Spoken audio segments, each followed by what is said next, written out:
സ്റ്റേജിലും സദസ്സിലും സംഗമിച്ചിട്ടുള്ള ബഹുമാനപ്പെട്ട സമസ്ത കേരള ജംഇയ്യത്തുൽ ഉലമയുടെയും കീഴ്ഘടകങ്ങളുടെയും പ്രവർത്തകന്മാർ, ഈ മഹിതമായ സമ്മേളനത്തിന്റെ ആശയങ്ങൾ ശ്രവിക്കാൻ വേണ്ടി ഇവിടെ ഒത്തുകൂടിയിട്ടുള്ള ഇതര സംഘടനാ സുഹൃത്തുക്കളെ, മറ്റു ശ്രോതാക്കളെ, അഹ്ലുസുന്നത്ത് വൽ ജമാഅ അഥവാ സമസ്ത കേരള ജംഇയ്യത്തുൽ ഉലമ 90 വർഷം അതിന്റെ ആദർശപരമായ മുന്നേറ്റത്തിന്റെ പരിപൂർണതയിൽ നിൽക്കുന്ന ഒരു സമയമാണ് ഇത്.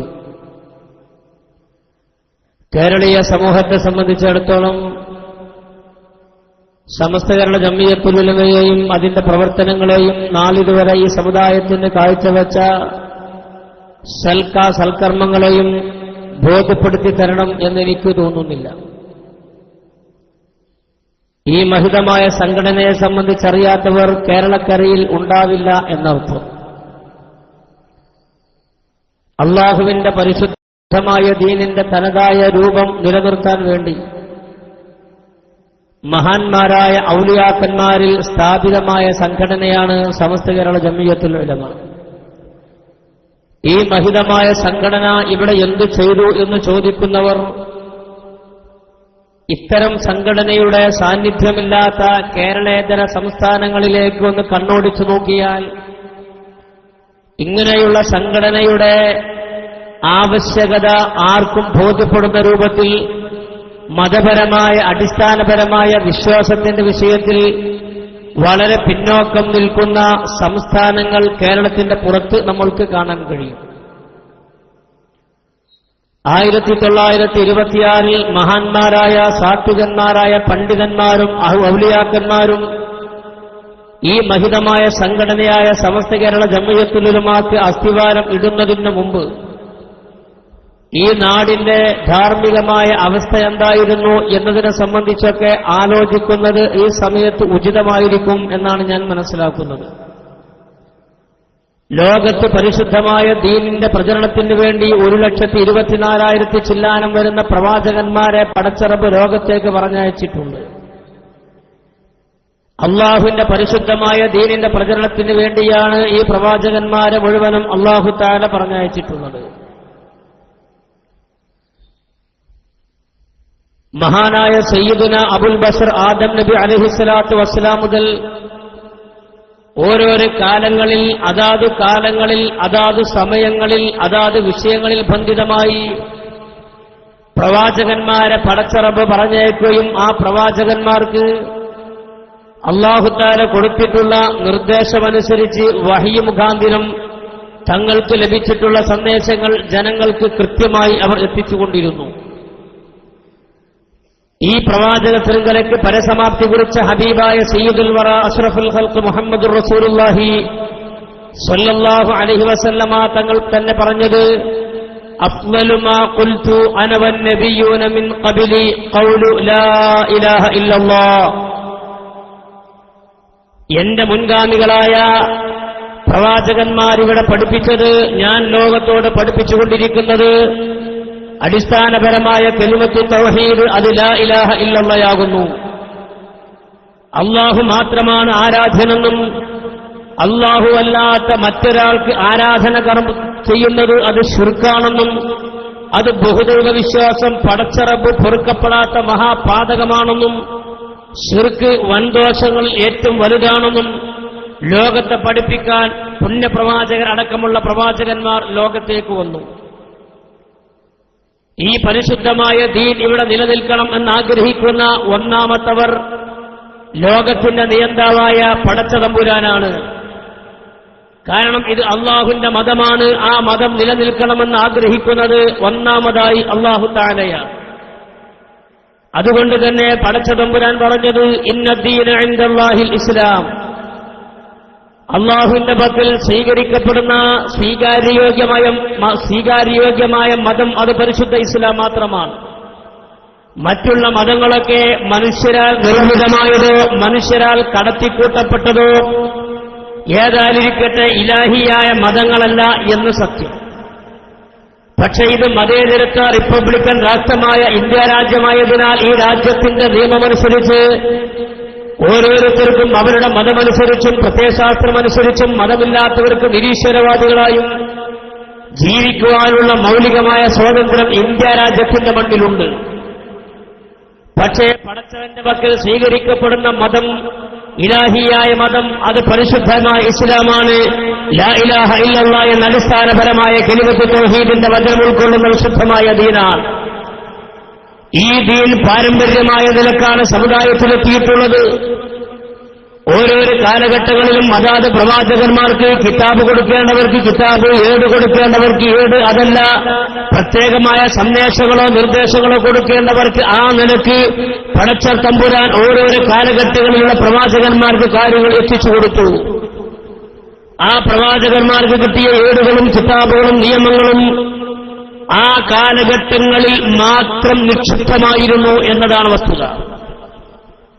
എന്നാൽ സ്വന്തം കാലത്തേക്ക് മാത്രമല്ല, ഖിയാമത്ത് നാൾ വരെ ഇവിടെ വരാനിരിക്കുന്ന കോടാനുകോടിയായ മനുഷ്യമക്കൾക്ക് പരിശുദ്ധമായ ഹിദായത്തിന്റെ വെളിച്ചം കാണിച്ചു കൊടുക്കാൻ വേണ്ടി പടച്ച തമ്പുരാൻ ലോകത്തേക്ക് പറഞ്ഞയച്ച ഖാതിമുൻ നബിയ്യീൻ സയ്യിദുൽ വറ മുഹമ്മദുർ റസൂലുള്ളാഹി സ്വല്ലല്ലാഹു അലൈഹി വസല്ലമ തങ്ങൾ, ആ നബി തങ്ങളുടെ വരവോടുകൂടെ പരിശുദ്ധമായ ദീനിന്റെ സന്ദേശങ്ങൾ ഇവിടെ പരിപൂർണമായി.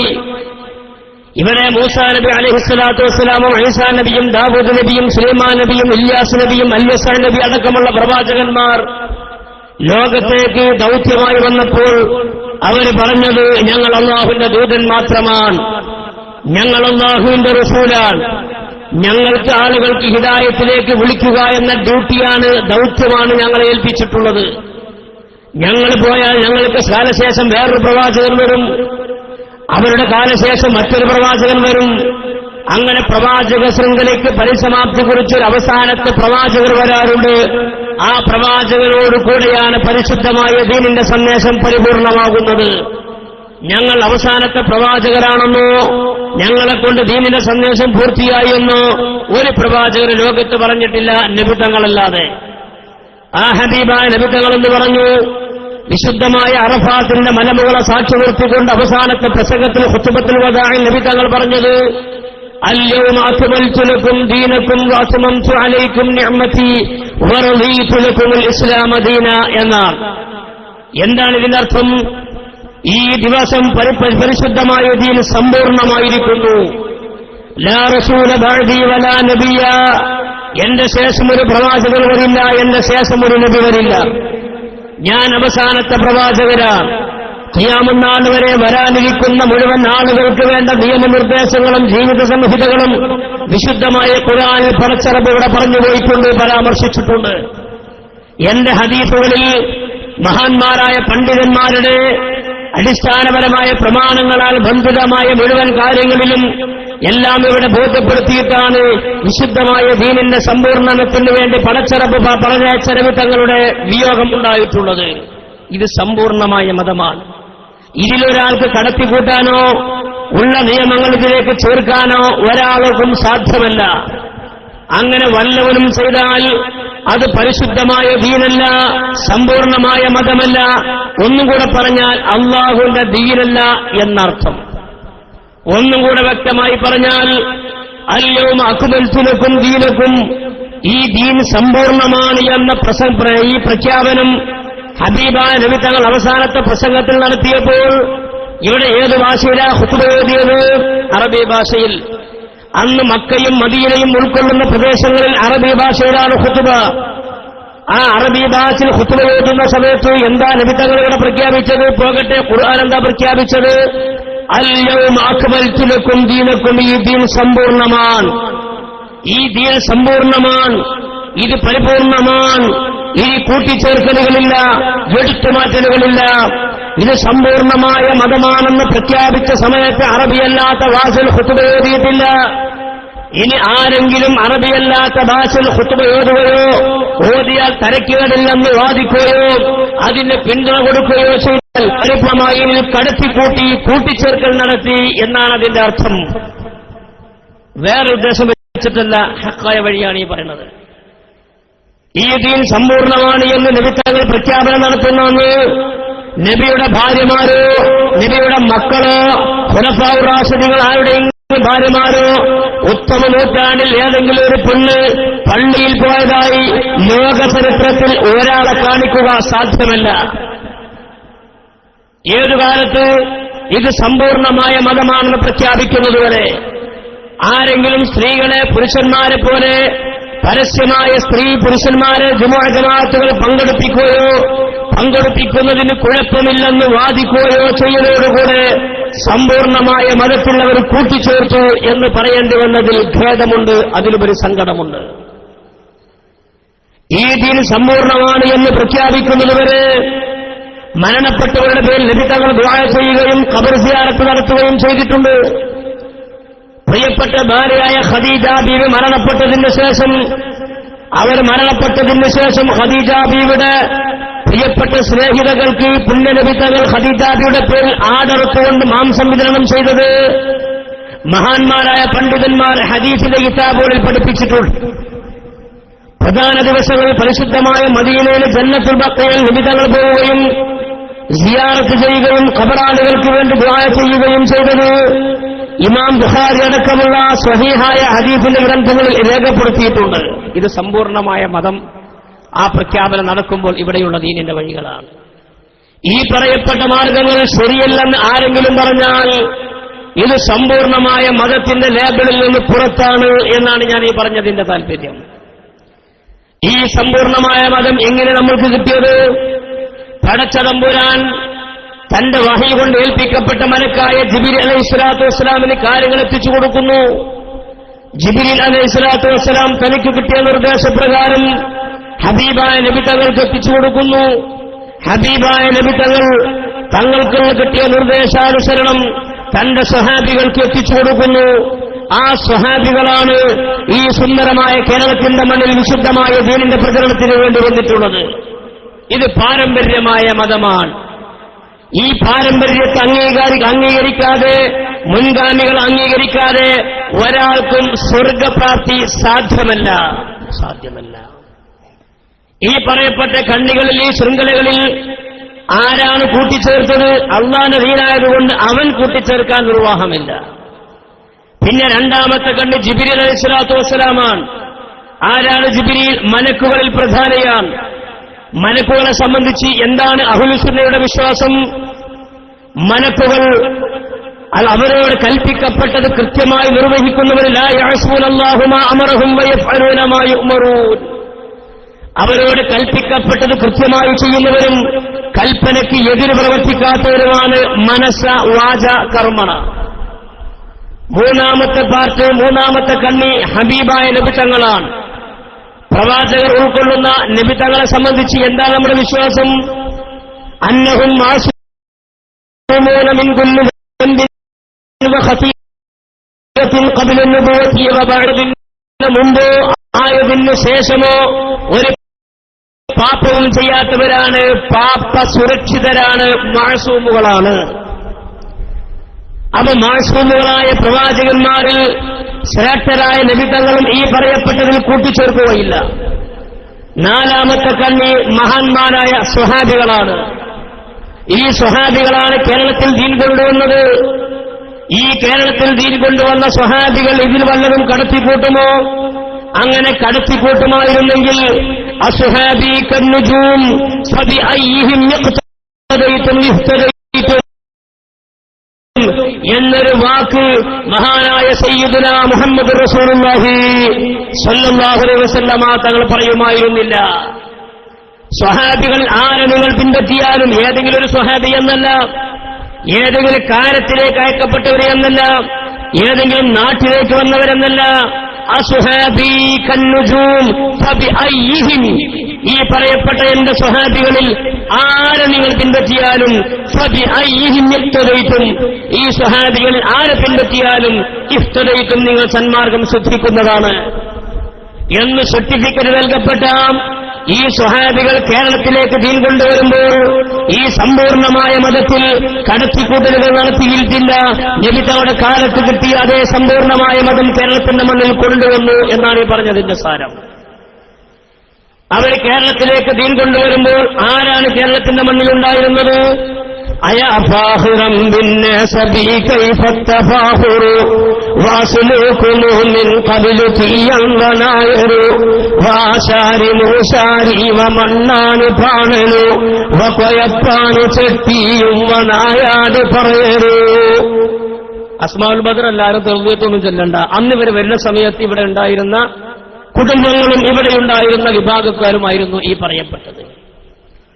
അവരിലേക്ക് ഹിദായത്തിന്റെ വെളിച്ചവുമായി വന്ന സ്വഹാബികളിൽ പ്രമുഖനായ മാലിക് ബിൻ ദിനാർ, മാലിക് ബിൻ ഹബീബ് റളിയല്ലാഹു അൻഹും അടക്കമുള്ള മഹാന്മാർ കേരളത്തിന്റെ മണ്ണിൽ വന്നു വിശുദ്ധ ദീനിനെ ഇവിടെ പ്രചരിപ്പിച്ചു. ഒന്നും കൂടി വ്യക്തമായി പറഞ്ഞാൽ നബി തങ്ങളുടെ ഹയാത്ത് കാലത്ത് ദീൻ ഇവിടെ എത്തി എന്നർത്ഥം. ഹിജറ 5-ാം വർഷം കേരളത്തിന്റെ മണ്ണിൽ പള്ളികൾ നിർമ്മിച്ചു. ഹിജറ 11-ാം കൊല്ലമാണ് നബി തങ്ങൾ വഫാത്താകുന്നത്. ഹിജറ 5-ാം കൊല്ലം കേരളത്തിൽ പള്ളി നിർമ്മിക്കുകയും ഹിജറ 11-ാം കൊല്ലമാണ് നബി തങ്ങൾ വഫാത്താകുന്നത് എന്ന് പറഞ്ഞാൽ നബി തങ്ങൾ ജീവിച്ചിരിക്കുന്ന കാലത്ത് തന്നെ പരിശുദ്ധ ഇസ്ലാമിന്റെ വെള്ളി വെളിച്ചം കേരളത്തിന്റെ മണ്ണിൽ എത്താൻ ഭാഗ്യം ലഭിച്ചു. അങ്ങനത്തെ മഹാഭാഗ്യവാന്മാരാണ് നമ്മൾ. ഇങ്ങനെ കിട്ടിയ പരിശുദ്ധമായ ദീൻ മാറ്റിത്തിരുത്തലുകളും മാറ്റിമറിക്കലുകളിലുമില്ലാതെ കേരളത്തിന്റെ മണ്ണിൽ സുന്ദരമായി നടന്നു പോന്നു. ആ ഇടക്കാണ് മുസ്ലിം സമുദായത്തെ ഭിന്നിപ്പിക്കുക എന്ന ലക്ഷ്യത്തോടുകൂടെ ഈസ്റ്റ് ഇന്ത്യ കമ്പനിയുടെ ഒരു ഭാഗത്തുള്ള പ്രവർത്തനങ്ങൾ വിശ്വാസപരമായി ഈ സമുദായത്തെ ചൂഷണം ചെയ്യാൻ വേണ്ടി മറ്റൊരു വിഭാഗം വേറെ ഭാഗം. ഏതായിരിക്കട്ടെ, കേരളത്തിന്റെ മണ്ണിൽ ഐക്യസംഘം എന്നൊരു സംഘം ഇവിടെ രൂപാന്തരപ്പെട്ടു. ഐക്യത്തോടുകൂടെ നിലനിൽക്കുന്ന കേരളത്തിന്റെ മണ്ണിൽ ഐക്യസംഘം എന്ന പേരിൽ അനൈക്യമുണ്ടാക്കാൻ വേണ്ടി ഒരു സംഘടന കേരളത്തിന്റെ മണ്ണിൽ രൂപീകൃതമായി. ഈ സംഘടന കേരളത്തിന് കൊടുത്ത ദൗത്യമെന്താണ്? അല്ലെങ്കിൽ കേരളത്തിന് കൊടുത്ത സന്ദേശമെന്താണ്? 4 പേരെ പാരമ്പര്യമായി വിശ്വസിച്ചു വന്ന വിശ്വാസ ആചാര അനുഷ്ഠാന കർമ്മങ്ങളെ ശിർക്കും വിദ്രോഹത്തുമായി മുദ്രകുത്തി കേരളീയ മുസ്ലിമീങ്ങളെ മുഴുവൻ ശിർക്കന്മാരായി ആരോപിക്കുന്ന ദൗർഭാഗ്യകരമായ സാഹചര്യം കേരളത്തിന്റെ മണ്ണിൽ ഉണ്ടായി. ആയത്തുകൾ ദുർവ്യാഖ്യാനം ചെയ്യുന്നു, ഹദീസുകൾ ദുർവ്യാഖ്യാനം ചെയ്യുന്നു. ഇവരെ പ്രൊജക്ട് ചെയ്തുവിട്ട ഏതാനും ആളുകൾ, സംഘടനകൾ കേരളത്തിന്റെ മണ്ണിൽ പ്രവർത്തിച്ചുകൊണ്ടിരുന്നു. അവരുടെ പ്രവർത്തനങ്ങൾ ഒരു പരിധിവരെ വിജയിച്ചു എന്ന് പറഞ്ഞാൽ തെറ്റില്ല. ആ രൂപത്തിൽ കേരളത്തിലെ സമൂഹത്തിന്റെ വിശ്വാസങ്ങളെ ചൂഷണം ചെയ്യാനും അതുവരെ വിശ്വസിച്ചിരുന്ന മനസ്സുകൾക്ക് ചാഞ്ചല്യമുണ്ടാക്കാനും അവരെ കൊണ്ട് ഒരു പരിധിവരെ സാധിച്ചു. അതുവരെ വിശ്വസിച്ചു പോകുന്ന വിശ്വാസങ്ങൾക്ക് ഒരു ചോദ്യചിഹ്നങ്ങളിട്ടു. എന്തിനാണ് സ്ത്രീകൾ, ആണുങ്ങൾ മാത്രം പള്ളിയിൽ പോകുന്ന പെണ്ണുങ്ങൾക്കും പോയിക്കൂടെ? എന്തിനാണ് മൗലൂദ് ഓതുന്നത്? എന്തിനാണ് മരിച്ചവരുടെ ദിക്ർ ചൊല്ലുന്നത്?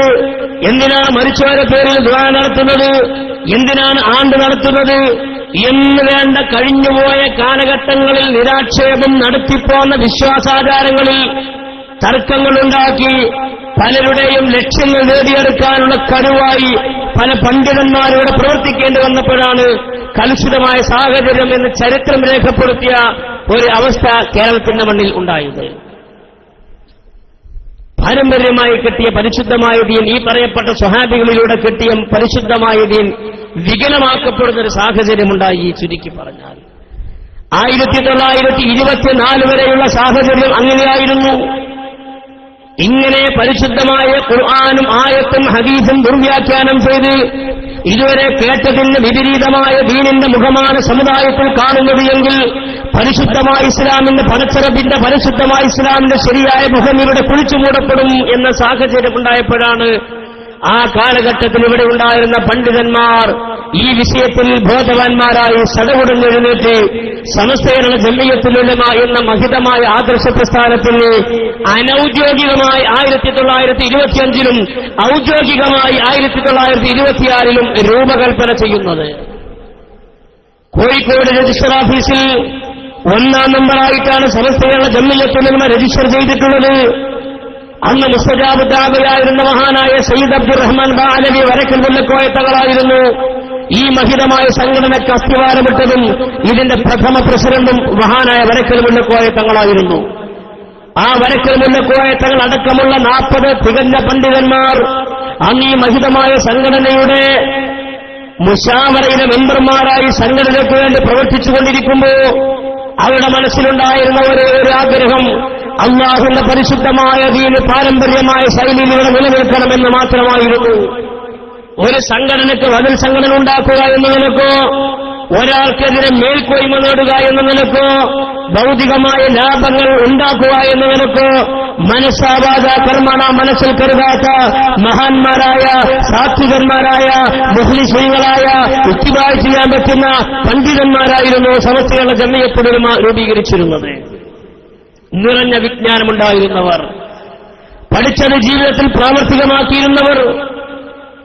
അയാളെ കണ്ടാൽ, അവരെ കണ്ടാൽ, ആ സംഘത്തെ കണ്ടാൽ അവർ നല്ലവരാണെന്ന് രണ്ടാമത്തെ ഒരു കക്ഷി പറയാൻ പറ്റുന്ന രൂപത്തിൽ 100% ഇത്തിബാഅ് ചെയ്യാൻ പറ്റുന്ന വേഷം കൊണ്ടും കർമ്മം കൊണ്ടും വിശ്വാസം കൊണ്ടും സംശുദ്ധരായിരുന്ന പണ്ഡിതന്മാർ സംസ്ഥകളുടെ ജമിയത്തുൽ ഉലമയുടെ ആലിമീങ്ങൾ. അവരാണ് 1926 സമസ്തകളുടെ ജമിയത്തുൽ ഉലമ രൂപീകരിച്ചത്. എന്നാൽ ഈ സംഘടന രൂപീകരിക്കുന്നതിന് മുമ്പും രൂപീകരിച്ചതിന് ശേഷവും ഈ പരിശുദ്ധമായ വഴി അഹ്ലുസുന്നത്തി വൽ ജമാഅ, നബി തങ്ങളുടെ ശരീരത്തിൽ സുന്നത്തി എന്നും സ്വഹാബത്തിന്റെ ശരീരത്തിൽ ജമാഅ എന്നും പറയും. അഹ്ലുസുന്നത്തി വൽ ജമാഅ എന്ന് പറഞ്ഞാൽ നബി തങ്ങളുടെയും സ്വഹാബിയുടെയും ശരിയാണ് അഹ്ലുസുന്നത്തി വൽ ജമാഅ. ഈ സംഘത്തിൽ സ്വഹാബത്തെ അംഗീകരിക്കാത്തവർക്ക് ഈ പേര് പറയാനോ ഈ പേര് ഉപയോഗിക്കാനോ സാധ്യമല്ല. ധാർമ്മികപരമായി അങ്ങനെയാണ് അതിന്റെ നിയമം. ഈ പരിശുദ്ധമായ പേര് പറയാൻ അർഹതപ്പെട്ട സംഘടന, ഈ മഹിതമായ സംഘടന സമസ്തകളുടെ ജമിയത്തുൽ ഉലമ മാത്രമാണ്. കേരളത്തിന്റെ മണ്ണിൽ ഒരുപാട് സംഘടനകൾ അതിന് മുമ്പുണ്ടായിട്ടുണ്ട്, ശേഷമുണ്ടായിട്ടുണ്ട്. മുജാഹിദ് പ്രസ്ഥാനം, മൗദൂദികൾ അഥവാ ജമാഅത്തെ ഇസ്ലാമി, തബ്ലീഗ് ജമാഅത്ത്, ഖാദിയാനികൾ അഥവാ അഹമ്മദിയ മുസ്ലിം ജമാഅത്ത്, അതുപോലെ തന്നെ ചേകന്യ മൗലവിയുടെ ഖുർആൻ സുന്നത്ത് സൊസൈറ്റി അടക്കമുള്ള പേര് അറിയുന്നതും അറിയാത്തതുമായ ഒട്ടനവധി സംഘടനകൾ, അതിന്റെ പുറമെ കള്ളത്വരീക്കത്തുകൾ, നാടിന്റെ നാനാഭാഗത്തും ശരീരത്തെ പിടിച്ചു കൊടുക്കുന്ന ക്യാൻസറുകളൊക്കെ വിശ്വാസങ്ങളെ കാർന്നുകൊള്ളുന്ന ക്യാൻസറുകളായി ഇത്തരം സംഘടനകൾ നാട് മുഴുവനും പ്രത്യക്ഷപ്പെട്ടുകൊണ്ടിരുന്നു. ആദർശപരമായ വിഷയങ്ങളിൽ, വിശ്വാസപരമായ വിഷയങ്ങളിൽ സ്വന്തം ചിന്തക്കും സ്വന്തം യുക്തിക്കുമനുസരിച്ച് മസ്അല പറയാനും തീരുമാനിക്കാൻ തുടങ്ങി. എനിക്കിങ്ങനെ മനസ്സിലായത്, എനിക്കിങ്ങനെ തോന്നിയത്, ഞാനത് അംഗീകരിക്കൂല, എനിക്കിങ്ങനെ തോന്നിയതോട് ഞാനിങ്ങനെ അംഗീകരിക്കുള്ളൂ എന്ന് പറയുന്ന തനിച്ച യുക്തിവാദം ഇത്തരം സംഘടനകൾ കേരളത്തിന്റെ മണ്ണിൽ പറയാൻ തുടങ്ങി. നോക്കൂ നിങ്ങൾ, മുജാഹിദ് പ്രസ്ഥാനത്തിന് കേരളത്തിന്റെ മണ്ണിലുള്ള പാരമ്പര്യം എത്രയാണ്. നജ്ദുകാരനായ മുഹമ്മദ് ബിൻ അബ്ദുൽ വഹാബാണ് മുജാഹിദ് പ്രസ്ഥാനം വഹാബിസം ഉണ്ടാക്കിയത്.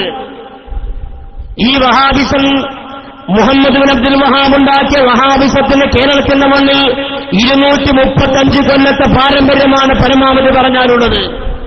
സമസ്തയുടെ ആദർശം പറയുമ്പോൾ ഇതര സംഘടനകളെ ഒറ്റ നോട്ടത്തിൽ ഞാൻ ഓർമ്മപ്പെടുത്തുകയാണ്.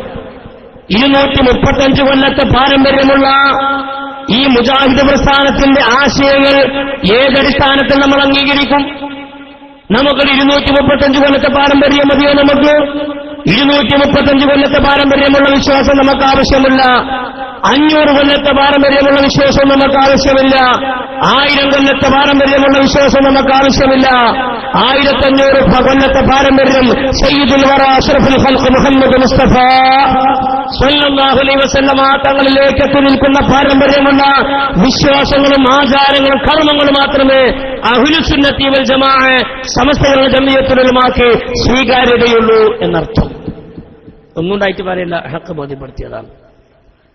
രണ്ടാമത്തെ സംഘടന മൗദൂദികൾ എന്നാണ് പണ്ട് പറഞ്ഞിരുന്നത്. ഇന്ന് ജമാഅത്തെ ഇസ്ലാമി. ജമാഅത്തെ ഇസ്ലാമി വെറും പേരിൽ മാത്രം ഒതുങ്ങിയ മതസംഘടനയായി. അബുൽ അഅ്ല മൗദൂദിയുടെ കാഴ്ചപ്പാടുകളിൽ, അബുൽ അഅ്ല മൗദൂദിയുടെ ചിന്താധാരകളിൽ കേരളത്തെ രൂപീകൃതമായ ജമാഅത്തെ ഇസ്ലാമിക്ക് 74 കൊല്ലത്തെ പാരമ്പര്യം, വിശ്വാസപരമായി 74 കൊല്ലത്തെ പാരമ്പര്യം. ആർക്ക് വേണമിത്? 74 കൊല്ലത്തെ പാരമ്പര്യമുള്ള വിശ്വാസം ലോക മുസ്ലിമീങ്ങൾക്ക് ആവശ്യമില്ല. അബുൽ അഅ്ല മൗദൂദിയാണോ ദീനിന്റെ നിയമങ്ങളെ ക്രോഡീകരിക്കേണ്ടത്? അല്ല, ഇത് അല്ലാഹുവിന്റെ ദീനാണ്. ഈ ദീനിന്റെ നിയമങ്ങൾ ക്രോഡീകരിക്കേണ്ടത് പടച്ചതമ്പുരാനാണ്. ഹബീബായ നബി തങ്ങളാണ് ദീൻ പഠിപ്പിച്ചു തന്നത്. അബുൽ അഅ്ല മൗദൂദിയുടെ ആശയങ്ങൾ ദീനിന്റെ പേരിൽ പ്രചരിപ്പിക്കാൻ മുസ്ലിമീങ്ങൾക്ക് പാടില്ല. മറ്റൊരു സംഘടന തബ്ലീഗ് ജമാഅത്താണ്. ജനാബ് മുഹമ്മദ് ഇല്യാസി സാഹിബിന്റെ മണ്ടയിൽ ഉദിച്ച പ്രസ്ഥാനം തബ്ലീഗ് ജമാഅത്ത്. ഏകദേശം 140 വർഷത്തോടടുത്ത പാരമ്പര്യമാണ് തബ്ലീഗ് ജമാഅത്തിന്. കേരളത്തിന്റെ മണ്ണിലും കേരളത്തിന്റെ പുറത്തും മൊത്തത്തിലുള്ള പാരമ്പര്യം തബ്ലീഗ് ജമാഅത്തിന്.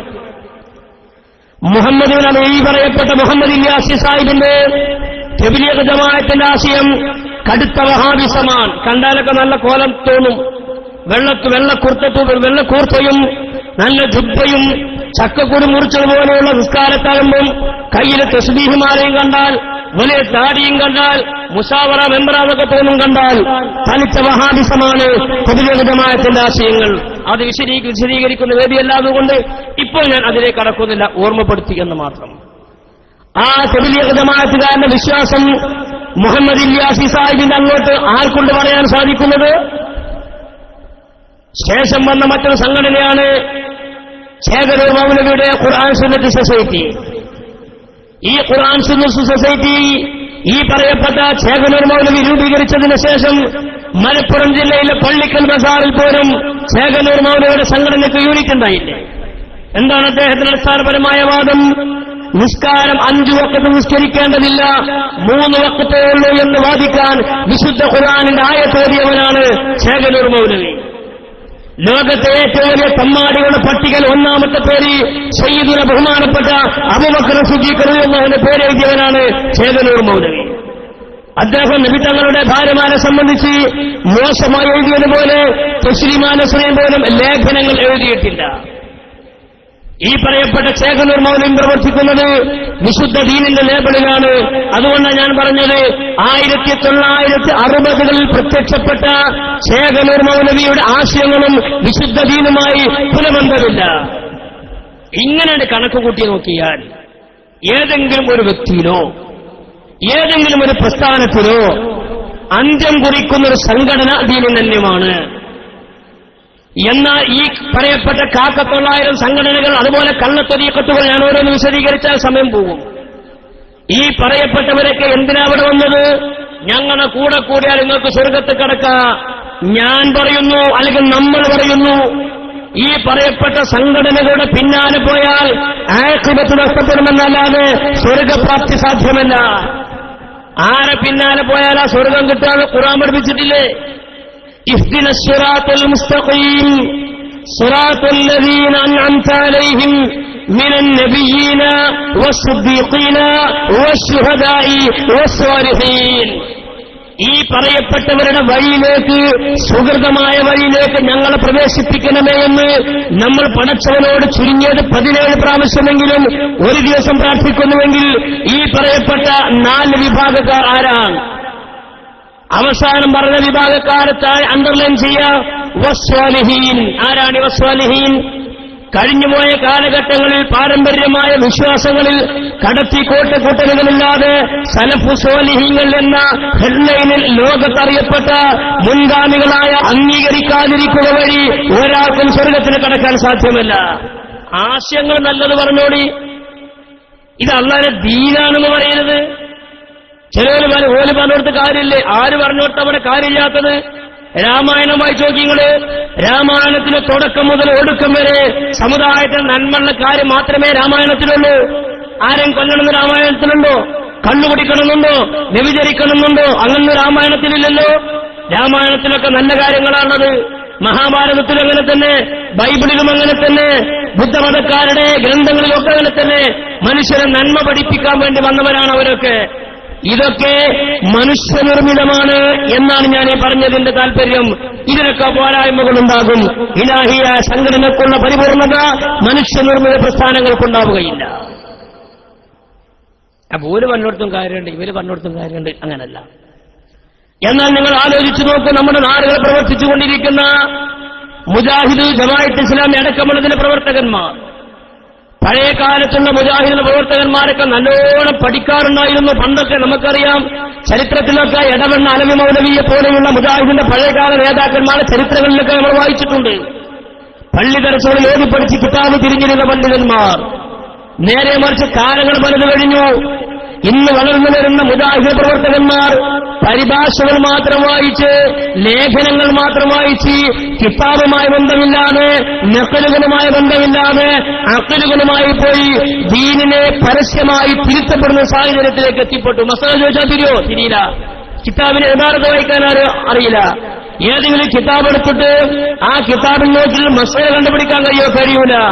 കാരണം ഏതാനും അറബി വാക്കുകൾ മലയാളീകരിക്കാനോ മലയാള വാക്ക് അറബീകരിക്കാനോ കഴിയുന്ന ഒരു സാഹചര്യത്തിൽ ബിദ്അത്തുകാർ മാറിപ്പോയത് സംഘടനയുടെ വ്യക്തമായ അപജയമാകുന്നു. ഞാനിത് എന്റെ പകരം ആരോപണം അറിയല്ല. മുജാഹിദ് പ്രസ്ഥാനത്തിന്റെ നിലവിലുള്ള നേതാക്കന്മാരിൽ പ്രമുഖനായ സക്കരിയ സലാഹിയാണ് പറയുന്നത്, പണ്ടത്തെ മുജാഹിദുകൾ പഠിക്കാറുണ്ടായിരുന്നു, ഇന്നത്തെ മുജാഹിദുകൾ പഠിക്കാറില്ല. എന്റെ വക പറയില്ല, അദ്ദേഹം തന്നെ പറഞ്ഞു നോക്കി. നിങ്ങൾ ആലോചിച്ച് നോക്കൂ, നമ്മുടെ ആളുകള് പഠിക്കുന്നില്ല പഴയതുപോലെ. പണ്ടത്തെ മുജാഹിദ് പ്രവർത്തകർ പഠിക്കാറുണ്ടായിരുന്നു. പണ്ടത്തെ മുജാഹിദ് പ്രവർത്തകന്മാർ പഠിക്കാറുണ്ടായിരുന്നു, അതന്നെ സത്യം. ഇന്നത്തെ അവസ്ഥ എന്താണ് മുപ്പരെന്ന് പറയട്ടെ. അമാനി മൗലവിന്റെ പരിഭാഷയുടെ വാങ്ങി വെക്കും ഷോക്കേസിൽ, വായിച്ചു നോക്കൂല. മുതിർന്ന ആളുകൾ പലരും വായിച്ചിട്ടുള്ളത് CNN പരിഭാഷയാണ്. CNN പരിഭാഷ ശുദ്ധ അഖ്ലാനി പരിഭാഷയാണ്. ജിന്നി എന്നൊരു വർഗം തന്നെയല്ല. പഴയകാലത്തെ മുജാഹിദിന്റെ പരിഭാഷയിൽ അങ്ങനെയായിരുന്നു എന്നാണ് അദ്ദേഹം പറയുന്നത്. ഞാൻ പറയല്ല, മുജാഹിദിന്റെ നേതാവാണ് അദ്ദേഹം. പഴയകാല മുജാഹിദിന്റെ ഖുർആൻ പരിഭാഷകളിൽ ജിന്നി എന്നൊരു വിഭാഗം തന്നെയില്ല. ഇനി അങ്ങനെ ജിന്നുണ്ടെങ്കിൽ ജിന്നേതാളുകള് കാട്ടിൽ പാർക്കുന്ന, പരിഷ്കാരമില്ലാത്ത കാട്ടിൽ പാർക്കുന്ന ജാതി ജിന്നും നാട്ടിൽ പാർക്കുന്ന ജാതി മനുഷ്യരും എന്നുവരെ പരിഭാഷയിൽ ഒരു കാലത്ത് രേഖപ്പെടുത്തി വച്ചിരുന്നു. അത് മനുഷ്യരിലെ അപരിഷ്കൃത വർഗമാണ്. ജിന്നും ഇൻസും എന്ന് പറഞ്ഞ കാടനും നാടനും. ജിന്ന് കാടൻ, ഇൻസ് നാടൻ. തുണിയും കുപ്പായിട്ട് പരിഷ്കൃതനായി ജീവിക്കുന്നവൻ ഇൻസ്.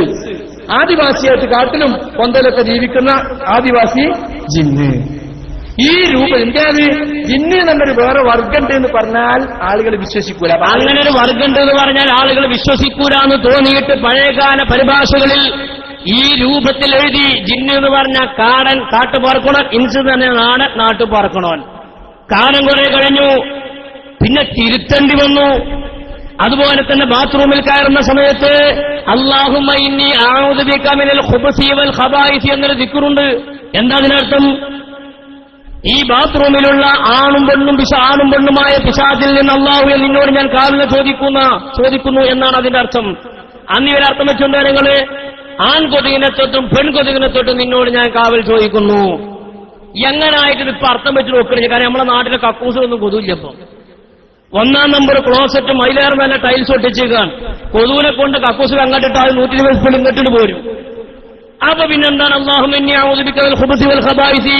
ആൺകൊതുകും പെൺകൊതുകും എന്ന് പറയാൻ നിർവാഹമില്ല. പിന്നെ തിരുത്തി, ആൺ പിശാചും പെൺപിശാചും എന്ന് തിരുത്തി. എന്തെങ്ങനെ പറയേണ്ടി വന്നത്? പാരമ്പര്യമായ ദീനാണ് പഠിച്ചുകൊണ്ടുവന്നതും പറഞ്ഞതുമെങ്കിൽ തിരുത്തേണ്ടി വരൂല. അങ്ങനെ അല്ലാത്തത് കൊണ്ടാണ് തിരുത്തേണ്ടി വന്നിട്ടുള്ളത്. വിശ്വസിപ്പിക്കാൻ വേണ്ടി. യഥാർത്ഥത്തിൽ CNN മൗലവികളുടെ ദുർവ്യാഖ്യാനങ്ങളാണ് നമ്മളിവിടെ നമ്മുടെ ഖുർആൻ പരിഭാഷ വേഗം മറക്കാൻ വാസ്തവത്തിൽ കാരണമായിട്ടുള്ളത് എന്ന് നമ്മൾ മനസ്സിലാക്കണം. CNN അഹമ്മദ് മൗലവിയുടെ എന്നല്ല മുഴുവൻ മൗലവിമാരുടെയും ദുർവ്യാഖ്യാനങ്ങളും പരിഭാഷകളിൽ മാത്രം ബന്ധിതമായ ഇൽമുമായപ്പോഴാണ് കാര്യങ്ങളൊക്കെ കൈവിട്ടുപോയിട്ടുള്ളത്. ഞാൻ ആ വിഷയങ്ങളിൽ കൂടുതൽ സംസാരിക്കുന്നില്ല. സമസ്തയുടെ ചരിത്രത്തിലേക്ക് തിരിച്ചു വരും മുമ്പ് 1-2 കാര്യങ്ങൾ കൂടി ഓർമ്മപ്പെടുത്തുകയാണ്. നോക്കൂ, നിങ്ങൾ ഈ കാലഘട്ടത്തിൽ സുന്നത്ത് ജമാഅത്തിന് വിശ്വാസം ഉണ്ടായിരുന്നു. നമ്മൾക്കൊരു കാര്യസാധ്യത്തിന് വേണ്ടി ദുആക്ക് ഉത്തരം കിട്ടാൻ സാധ്യതയുള്ളവരോട് നമ്മൾ ദുആ ചെയ്യിപ്പിക്കാറുണ്ടായിരുന്നു. ഉദാഹരണം, മഴയില്ലാത്ത കാലഘട്ടത്തിൽ മഴ കിട്ടാൻ വേണ്ടി നബി തങ്ങളോട് ചെന്ന് സഹായം ചോദിക്കാൻ, നബിയെ മഴയില്ല, ഞങ്ങൾക്ക് മഴ കിട്ടാൻ വേണ്ടിയിട്ട്, മഴ പെയ്യാൻ വേണ്ടിയിട്ട് അള്ളാഹുവിനോട് നിങ്ങൾ ഞങ്ങൾക്ക് വേണ്ടിയിട്ടൊന്ന് ദ്വാരക്കണം. പോകട്ടെ ഏതെങ്കിലും നബിമാരോട്, അമ്പിയാക്കളോട്, ഔലിയാക്കന്മാരോട്, സ്വാലിഹീങ്ങളായ ആളുകളോട് കാര്യസാധ്യത്തിന് വേണ്ടി ഇടയാളന്മാരെ വെക്കുന്നൊരു സ്വഭാവം കേരളീയ മുസ്ലിം സമുദായത്തിൽ എക്കാലത്തുണ്ടായിട്ടുണ്ട്. പാരമ്പര്യ വിശ്വാസമാണ്. ഇത് നമ്മൾ പറഞ്ഞു നടന്നപ്പോൾ ഒരു വിഭാഗം ആളുകളെ നമ്മൾ പരിഹസിച്ചു. അങ്ങനെ പറ്റൂല, അത് ശിർക്കാണ്. വളർന്നു വരുന്ന ന്യൂ ജനറേഷനോട് ഒരു കാര്യം ഞാൻ ഓർമ്മപ്പെടുത്തുകയാണ്. എന്താണ് ശിർക്ക്, എന്താണ് ഇബാദത്ത്, എന്താണ് തൗഹീദ്, എന്താണ് ദുആ? ഇതിന്റെ അടിസ്ഥാനപരമായ നിർവചനമെങ്കിലും സാമാന്യമായി നമ്മൾ പഠിച്ചു വെക്കണം. തൊട്ടതും തോണ്ടിയതൊക്കെ ശിർക്ക് എന്ന് പറയുമ്പോ എന്താണ് ശിർക്ക്? ആരെങ്കിലും എവിടെ നിന്നെങ്കിലും പഠിപ്പിച്ചു കൊടുക്കുന്ന മലയാള പരിഭാഷയാണോ നമ്മൾ മാനദണ്ഡമാക്കേണ്ടത്? അല്ലല്ലോ. ശിർക്ക് എന്നാൽ എന്തെന്ന് ഇതുമായി ബന്ധപ്പെട്ട പണ്ഡിതന്മാരെ പഠിപ്പിച്ചു തന്നിട്ടുണ്ട്. ഇസ്ബാത്തു ശരീക്ക് ബിൽ ഉലൂഹിയ്യ, ശിർക്ക് എന്നതിന്റെ നിർവചനം പണ്ഡിതന്മാരെ പഠിപ്പിച്ചു തന്നത് അങ്ങനെയാണ്. ഇസ്ബാത്തു ശരീക്ക് ഫിൽ ഉലൂഹിയ്യ, ഇലാഹായ അല്ലാഹുവിന്റെ ഇലാഹിയത്തിൽ ഉലൂഹിയത്തിൽ പങ്കുകാരെ ചേർക്കുക. ഏതൊക്കെ വിഷയത്തിൽ? അല്ലാഹുമായി ബന്ധപ്പെട്ട ഏതെങ്കിലും വിഷയത്തിൽ, ഏത് വിഷയത്തിലാകട്ടെ അവനെ പങ്കുകാരെ ചേർക്കുന്ന ബഹുദൈവ വിശ്വാസത്തിനാണ് ശിർക്ക് എന്ന് പറയുന്നത്. അതിന്റെ നേരെ ഓപ്പോസിറ്റാണ് തൗഹീദ്, ഏകദൈവ വിശ്വാസം, ഒരു ദൈവത്തിൽ വിശ്വസിക്കുക. അതിന്റെ നേരെ എതിരാണ് ബഹുദൈവ വിശ്വാസം, ശിർക്ക് എന്ന് പറയുന്നത്. ഇസ്ബാത്തു ശരീക്ക് ഫിൽ ഉലൂഹിയ്യ.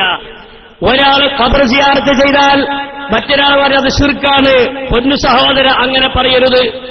തെറ്റാണ് എന്ന് നീ പറഞ്ഞോ, ശരിയല്ല എന്ന് നീ പറഞ്ഞോ, ഞാൻ അംഗീകരിക്കണില്ല എന്ന് പറഞ്ഞോ, ശിർക്കാണ് എന്ന് പറയരുത്. ശിർക്ക് എന്ന് പറഞ്ഞാൽ ബഹുദൈവ വിശ്വാസമാണ്.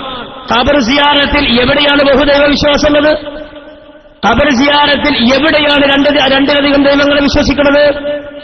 മരിച്ചവരുടെ പേരിൽ ഒരാൾ 70,000 ദിക്ർ ചൊല്ലുന്നത് ശിർക്കാണെന്ന് പറയുന്നു ചിലർ. പൊന്നു സുഹൃത്തെ, അങ്ങനെ പറയരുത്. തെറ്റാണെന്ന് പറഞ്ഞോ, അംഗീകരിക്കണില്ല എന്ന് പറഞ്ഞോ, ശരിയല്ല എന്ന് പറഞ്ഞോ, ശിർക്കാണെന്ന് പറഞ്ഞാൽ ആ ആരോപണം ഗുരുതരമാണ്. എന്താ ശിർക്ക് എന്ന് പറഞ്ഞാൽ? ബഹുദൈവ വിശ്വാസ ആരോപണമാണ്. മരിച്ചവർക്ക് വേണ്ടി 70,000 ദിക്ർ ചൊല്ലിയാൽ എവിടെയാണ് അവിടെ ബഹുദൈവ വിശ്വാസമുള്ളത്? അതുകൊണ്ട് എന്താണ് ശിർക്ക്, എന്താണ് തൗഹീദ്, ഇതിനെ സംബന്ധിച്ച് ഭാരപാഠം. ശിർക്കിൽ പറഞ്ഞൊരു കച്ചവടമില്ല, അറിഞ്ഞാൽ മുഴുവൻ ശിർക്കാക്കണ്ട. എല്ലാവരും മുശ്രിക്കീങ്ങളായ എന്താണ് സംഭവിക്കുന്നത്? എല്ലാവരും നരകത്ത് പോകുന്നതിനെ വരെ അനർത്ഥം. എല്ലാവരും നരകത്ത് പോയി അവരെ സ്വർഗത്തിൽ ആരാണ്ടാകാൻ 4 കുട്ടിയാണോ? പേടിയാവൂലേ? സ്വർഗം എന്നാണ് എത്ര നാല് വിശാലതയുള്ള ലോകമാണ്. എല്ലാവരും സ്വർഗത്ത് കടക്കണമെന്നല്ല നമ്മൾ കരുതേണ്ടത്. ഓനും മുശ്രിക്ക്, ഇവനും മുശ്രിക്ക്, മറ്റവനും മുശ്രിക്ക്, ഇവനും ശിർക്ക്. മോശല്ലേ? അങ്ങനെയൊക്കെ പറയാവോ? ശിർക്ക് ചെയ്യുന്നവരെ മുശ്രിക്കെന്ന് പറയാം. ശിർക്ക് ചെയ്യാത്ത അല്ലാഹു അഹദ് ലം യലിദ് വലം യൂലദ് വലം യകുൽ ലഹു കുഫുവൻ അഹദ് എന്ന അടിസ്ഥാനപരമായ തൗഹീദിന്റെ വിശ്വാസം വിശ്വസിക്കുന്ന മുസ്ലിമിനെ സംബന്ധിച്ച്, സുന്നിയെ സംബന്ധിച്ച് എങ്ങനെ അയാൾ ശിർക്ക് ചെയ്തു എന്ന് പറയാം? എങ്ങനെ പറയും അയാളെ സംബന്ധിച്ച്? അയാൾ വിശ്വാസം അല്ലാഹു സമദ് എന്നാണ്, ലം യലിദ് എന്നാണ്, വലം യൂലദ് എന്നാണ്, വലം യകുൽ ലഹു കുഫുവൻ അഹദ്. ഒന്നുമില്ല. അല്ലാഹു എല്ലാ വിഷയത്തിലും അവൻ ഏകനാണ് എന്നാണ് ഇവന്റെ വിശ്വാസം. എന്നാൽ കഴിഞ്ഞ വർഷം മുതൽ ഈ വിശ്വാസത്തിൽ മുജാഹിദ് പ്രവർത്തകന്മാർക്ക് മാറ്റം സംഭവിച്ചു. ഏത് വിശ്വാസത്തിൽ? നമ്മളുടെ കാര്യസാധ്യത്തിന് വേണ്ടി മറ്റുള്ളവരുടെ അരികിൽ ചെന്ന് ഇടയാളന്മാരെയാക്കി, വസീലയാക്കി ആളുകളെ വെച്ച് ദുആ കൊണ്ട് ചെയ്യുന്നത്, ദുആ കൊണ്ട് ഏൽപ്പിക്കുന്നത് പുണ്യമാണെന്നും നബി തങ്ങൾ പഠിപ്പിച്ചിട്ടുണ്ട് എന്നും കഴിഞ്ഞ വർഷം മുതൽ തിരുത്തി പറയേണ്ടി വന്നു. തെറ്റിദ്ധരിച്ചതോടെ ഞാൻ ഈ പറയണത്, തിരുത്തി പറയേണ്ടി വന്നു. തിരുത്തിച്ചു എന്നൊന്നും നമ്മൾ അവകാശപ്പെടുന്നില്ല, തിരുത്തിയിട്ടുണ്ട്. ചെറിയൊരു ഉദാഹരണം. സക്കരിയ സ്വലാഹി പ്രസംഗിച്ചുകൊണ്ടിരിക്കുമ്പോൾ ഒരാളുടെ ചോദ്യം. എന്താ ചോദ്യം? യാക്കൂബ് നബി അലൈഹി സ്വലാത്തു വസ്സലാമിന്റെ മക്കൾ യാക്കൂബ് നബിയോട് കാര്യം സാധിക്കാൻ വേണ്ടിയിട്ട് യാക്കൂബ് നബി ഇടയാളനാക്കിയിട്ടുണ്ട്. അങ്ങനത്തെ യാക്കൂബ് നബിയുടെ മക്കൾക്ക് നേരിട്ട് അള്ളാഹിനോട് വേർന്നൂടെ, എന്തിനാണ് യാക്കൂബ് നബിയുടെ മക്കൾ യാക്കൂബ് നബിയെ ഇടയാളനാക്കിയത് എന്നൊരു ചോദ്യം അദ്ദേഹത്തോട് ചോദിച്ചപ്പോൾ ആ ചോദ്യവും ആ മറുപടി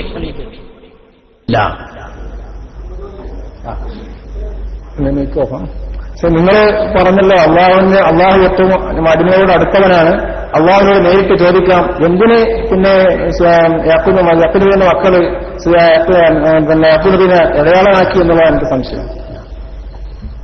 അള്ളാഹു ഏറ്റവും അടുത്തവനാണ്, അവനോട് തന്നെ നേരിട്ട് ചോദിച്ചുകൂടെ? പിന്നെ എന്തിനാണ് യാക്കൂബ് നബി ഇടയാളനാക്കിയത്? ഒരാൾക്ക് സ്വന്തം പ്രാർത്ഥിക്കുകയും ചെയ്യാം, പ്രാർത്ഥനയ്ക്ക് ഉത്തരം കിട്ടാൻ സാധ്യതയുണ്ട് എന്ന് തോന്നുന്നവരോട് പ്രാർത്ഥിക്കാൻ ആവശ്യപ്പെടുകയും ചെയ്യാം. അങ്ങനെയാണെങ്കിൽ ഇവിടെ തർക്കമില്ലല്ലോ. ഒരാൾക്ക് സ്വന്തമായി പ്രാർത്ഥിക്കാം, പ്രാർത്ഥനയ്ക്ക് ഉത്തരം കിട്ടാൻ സാധ്യതയുള്ളവരോട് പ്രാർത്ഥിക്കാൻ ആവശ്യപ്പെടുകയും ചെയ്യാം. ഇത് തന്നെയാണ് ഇക്കാലം വരെ സമസ്ത പറഞ്ഞത്. ഇത് തന്നെയാണ് ഇക്കാലം വരെ സുന്നത്ത് ജമാഅത്ത് പറഞ്ഞത്. അത് തെറ്റാണെന്നാണ് കഴിഞ്ഞൊല്ലം വരെ ഒരു പറഞ്ഞത്. ഇക്കൊല്ലം മുതൽ തിരുത്തി. അങ്ങനെ വിശ്വസിച്ച് മരിച്ചുപോയ ഒരു മനുഷ്യന്റെ ഹാൽ എന്തായിരിക്കും? നിങ്ങളൊന്ന് ആലോചിച്ച് നോക്കിയാണ്. എന്തായിരിക്കും ആ മനുഷ്യന്റെ ഹാൽ? എന്തായിരിക്കും? അയാൾ ആഖിബത്ത് നഷ്ടപ്പെടൂലേ? ഇല്ലാത്ത വിശ്വാസം വിശ്വസിച്ച് മരിച്ചുപോയാൽ. എന്നിട്ട് യാക്കൂബ് നബിന്റെ മക്കള് യാക്കൂബ് നബിയേക്കാൾ താഴ്ന്നവരാണ്. യാക്കൂബ് നബി അള്ളാഹുവിന്റെ പ്രവാചകനും അള്ളാഹുമായി ഏറ്റവും അടുത്തവരുമാണ്. അതുകൊണ്ട് അവർ പ്രാർത്ഥിച്ചാൽ കൂടുതൽ ഉത്തരം കിട്ടാൻ സാധ്യതയുണ്ട്.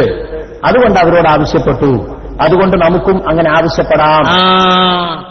അതുകൊണ്ട് ഞമ്മക്കും അങ്ങനെ ആവശ്യപ്പെടാം. ദുആക്ക് ഉത്തരം കിട്ടാൻ സാധ്യതയുള്ളവരോട് ഞമ്മക്ക് ദുആ കൊണ്ട് ആവശ്യപ്പെടാം.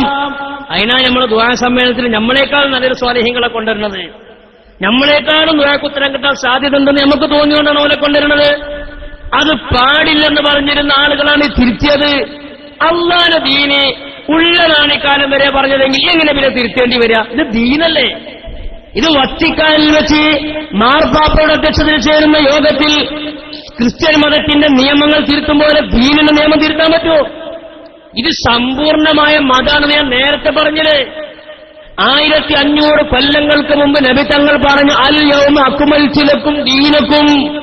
ഈ ദീന് സമ്പൂർണമാണ്. അന്ന് പറഞ്ഞതേ കഴിഞ്ഞെല്ലാം വരെ പറയാൻ പറ്റുള്ളൂ, ഇന്നും പറയാൻ പറ്റുള്ളൂ, നാടും പറയാൻ പറ്റുള്ളൂ, ഇലാ യൗമിൽ ഖിയാമ അങ്ങനെ തന്നെ പറയാൻ പറ്റുള്ളൂ. ഇടയ്ക്ക് തിരുത്തിയതിന്റെ അർത്ഥം എന്താ? ഇതുവരെ പറഞ്ഞത് നുണയെന്നതിന്റെ അർത്ഥം. ഇതുവരെ പറഞ്ഞത് നുണയാണ് എന്നാണ് എന്റെ അർത്ഥം. നബി സല്ലല്ലാഹു അലൈഹി വസല്ലമയോട് സഹാബികൾ വന്നിട്ട് മഴയ്ക്ക് വേണ്ടി പ്രാർത്ഥിക്കണമെന്ന് ആവശ്യപ്പെട്ടു. മിമ്പറിൽ വെച്ച് അല്ലാഹുവിന്റെ റസൂൽ മഴയ്ക്ക് വേണ്ടി പ്രാർത്ഥിച്ചു. അങ്ങനെ മഴ പെയ്തു. എന്താ നബി തങ്ങൾ പറയേണ്ടത്? സ്വഹാബികൾ നബിയോട് വന്നത് പറഞ്ഞു, നബിയെ മഴയില്ല, കുടുങ്ങി. എന്താ നബി പറയേണ്ടത്? അയ്യയ്യേ നമ്മളോട് പറയണ്ട, അള്ളല്ലേ, അള്ളാനോട് പറഞ്ഞോളി തന്നെ നബി പറയേണ്ടത്. നബി അത് പറഞ്ഞില്ല എന്ന് മാത്രമല്ല, മിമ്പറമ്മൽ കയറുന്നത് നബി ദ്വാരുന്നു മഴയ്ക്ക് വേണ്ടി, ഇവർക്കും വേണ്ടിയിട്ട്. മഴാണ്ട് പെയ്തു. എങ്ങനത്തെ മഴ? നിങ്ങള് നോൺ സ്റ്റോപ്പ് മഴ, നിൽക്കാത്ത മഴ. ആ മഴ കൊണ്ടൊരു കുടുങ്ങി. ഇവര് വന്നിട്ട് പിന്നെ വന്നിട്ട് പറഞ്ഞു, നബിയെ മഴ കൊണ്ട് കുടുങ്ങി, ഞങ്ങൾക്ക് മഴ നിൽക്കണം. അള്ളാനോടല്ല, ഞാനല്ല പറയണത്. മുജാഹിദ് പ്രസ്ഥാനത്ത് വലിയ നേതാവ് സക്കരിയ സ്വലാഹിയ പറയണത്. മഴ നിൽക്കണം നബിയെ. നബിനോട് വന്ന് പറഞ്ഞു, നബി ദ്വാരുന്നു, മഴ നിന്നു. ഇങ്ങനെ ഒരു ഹദീസ് പണ്ടേ ഉണ്ടെങ്കിൽ എന്തിനതൊക്കെ മറച്ചു വെച്ചിട്ട് സുന്നിയാൾ മുസ്ലിക്കാണ് പറയണത്? അത് മറച്ചു വെക്കാത്ത അള്ളാഹുവിന്റെ ദീനല്ലേ? നമ്മൾ ഉള്ളതുപോലെ പറയണ്ടേ? അങ്ങനല്ലേ ഒരു ദഅവത്ത് നടത്തുന്ന ആളുകൾ ചെയ്യേണ്ടത്? അടുത്ത ആഴ്ച എടുത്ത് വേറൊരാൾ പറഞ്ഞു, മഴ പെയ്തിട്ട് ഞങ്ങളാകെ ബുദ്ധിമുട്ടി, അതുകൊണ്ട് നബിയെ മഴ നിൽക്കാൻ വേണ്ടി അവിടുന്ന് ദുആ ചെയ്യണം. അപ്പൊ നബി ദുആ ചെയ്തു. അപ്പൊ മഴ നിന്നു. ഇതിൽ നിന്ന് നമുക്ക് എന്ത് മനസ്സിലാക്കാം? ഒറ്റ മുജാഹിദിന് അന്തല്ലാന്ന് മനസ്സിലാക്കാം. അല്ല, എത്ര നമ്മൾ ഇതിന്നൊക്കെ മനസ്സിലാക്കേണ്ടേ? കഴിഞ്ഞൊല്ലം വരെ ഒന്ന് പറയാ, ഇക്കൊല്ലം അത് പറഞ്ഞൊക്കെ തെറ്റാണ്, ഇക്കൊല്ലം ഇങ്ങനെയാണ് പറയാ, ഇനി നാളെ വേറെയാണെന്ന് പറയാ. നിങ്ങൾ മൂപ്പര് ചോദിച്ചാൽ നമ്മൾ ഇതിന് എന്താ മനസ്സിലാക്കേണ്ടതെന്ന്? ഇതിൽ അന്തർജാത്ര പ്രസ്ഥാനമാണെന്ന് നമുക്ക് മനസ്സിലാക്കാൻ പറ്റുള്ളൂ. മാത്രമല്ല, മരിച്ചുപോയ ആളുകൾക്ക് വേണ്ടി ജീവിച്ചിരിക്കുന്നവർ ധർമ്മം ചെയ്താലും ദുആ ചെയ്താലും മരിച്ചവർക്ക് കിട്ടൂല. മൂല്യമാര് മരിച്ചോർത്ത് പോയ ദ്വാരക്കണ്ട. ഇൻസാന് ഇല്ലാമാസായ മനുഷ്യർ ഓൻ ചെയ്തത് ഉണ്ടാവുള്ളൂ. മരിക്കലോട് കൂടെ മുറിഞ്ഞു. ഇക്കാലം വരെ അതല്ലേ പറഞ്ഞത്. എന്നാൽ കഴിഞ്ഞ മുതൽ മാറ്റിയിട്ടുണ്ട്. ആരെങ്കിലും അറിയാത്തവരുണ്ടെങ്കിൽ അറിയാൻ വേണ്ടിയിട്ടായി പറയണത്. സാധാരണ നമ്മൾ ഓടുന്നൊരു ഹദീസുണ്ട്. ആ ഹദീസിന്റെ പോലും അർത്ഥം മനസ്സിലാക്കിയില്ല എന്നതിന്റെ അർത്ഥം സാധാരണ മൂല്യർക്കുകളൊക്കെ വേണമെന്ന് പറയുമ്പോൾ ഒരു ഹദീസ് പറയാം, സ്വഹീഹായ ഹദീസാണത്. എന്താ ഹദീസ്? ഇദാ മാതൽ ഇൻസാനു, ഒരു മനുഷ്യൻ മൗത്തായി പോയാൽ, മരിച്ചുപോയാൽ, ഇൻഖതഅ അമലുഹു, ആ മരിച്ചുപോയ മനുഷ്യന്റെ അമല് മുറിയും. ഇൻഖതഅ അമലുഹു, ആ മരിച്ചോന്റെ അമല് മുറിയും.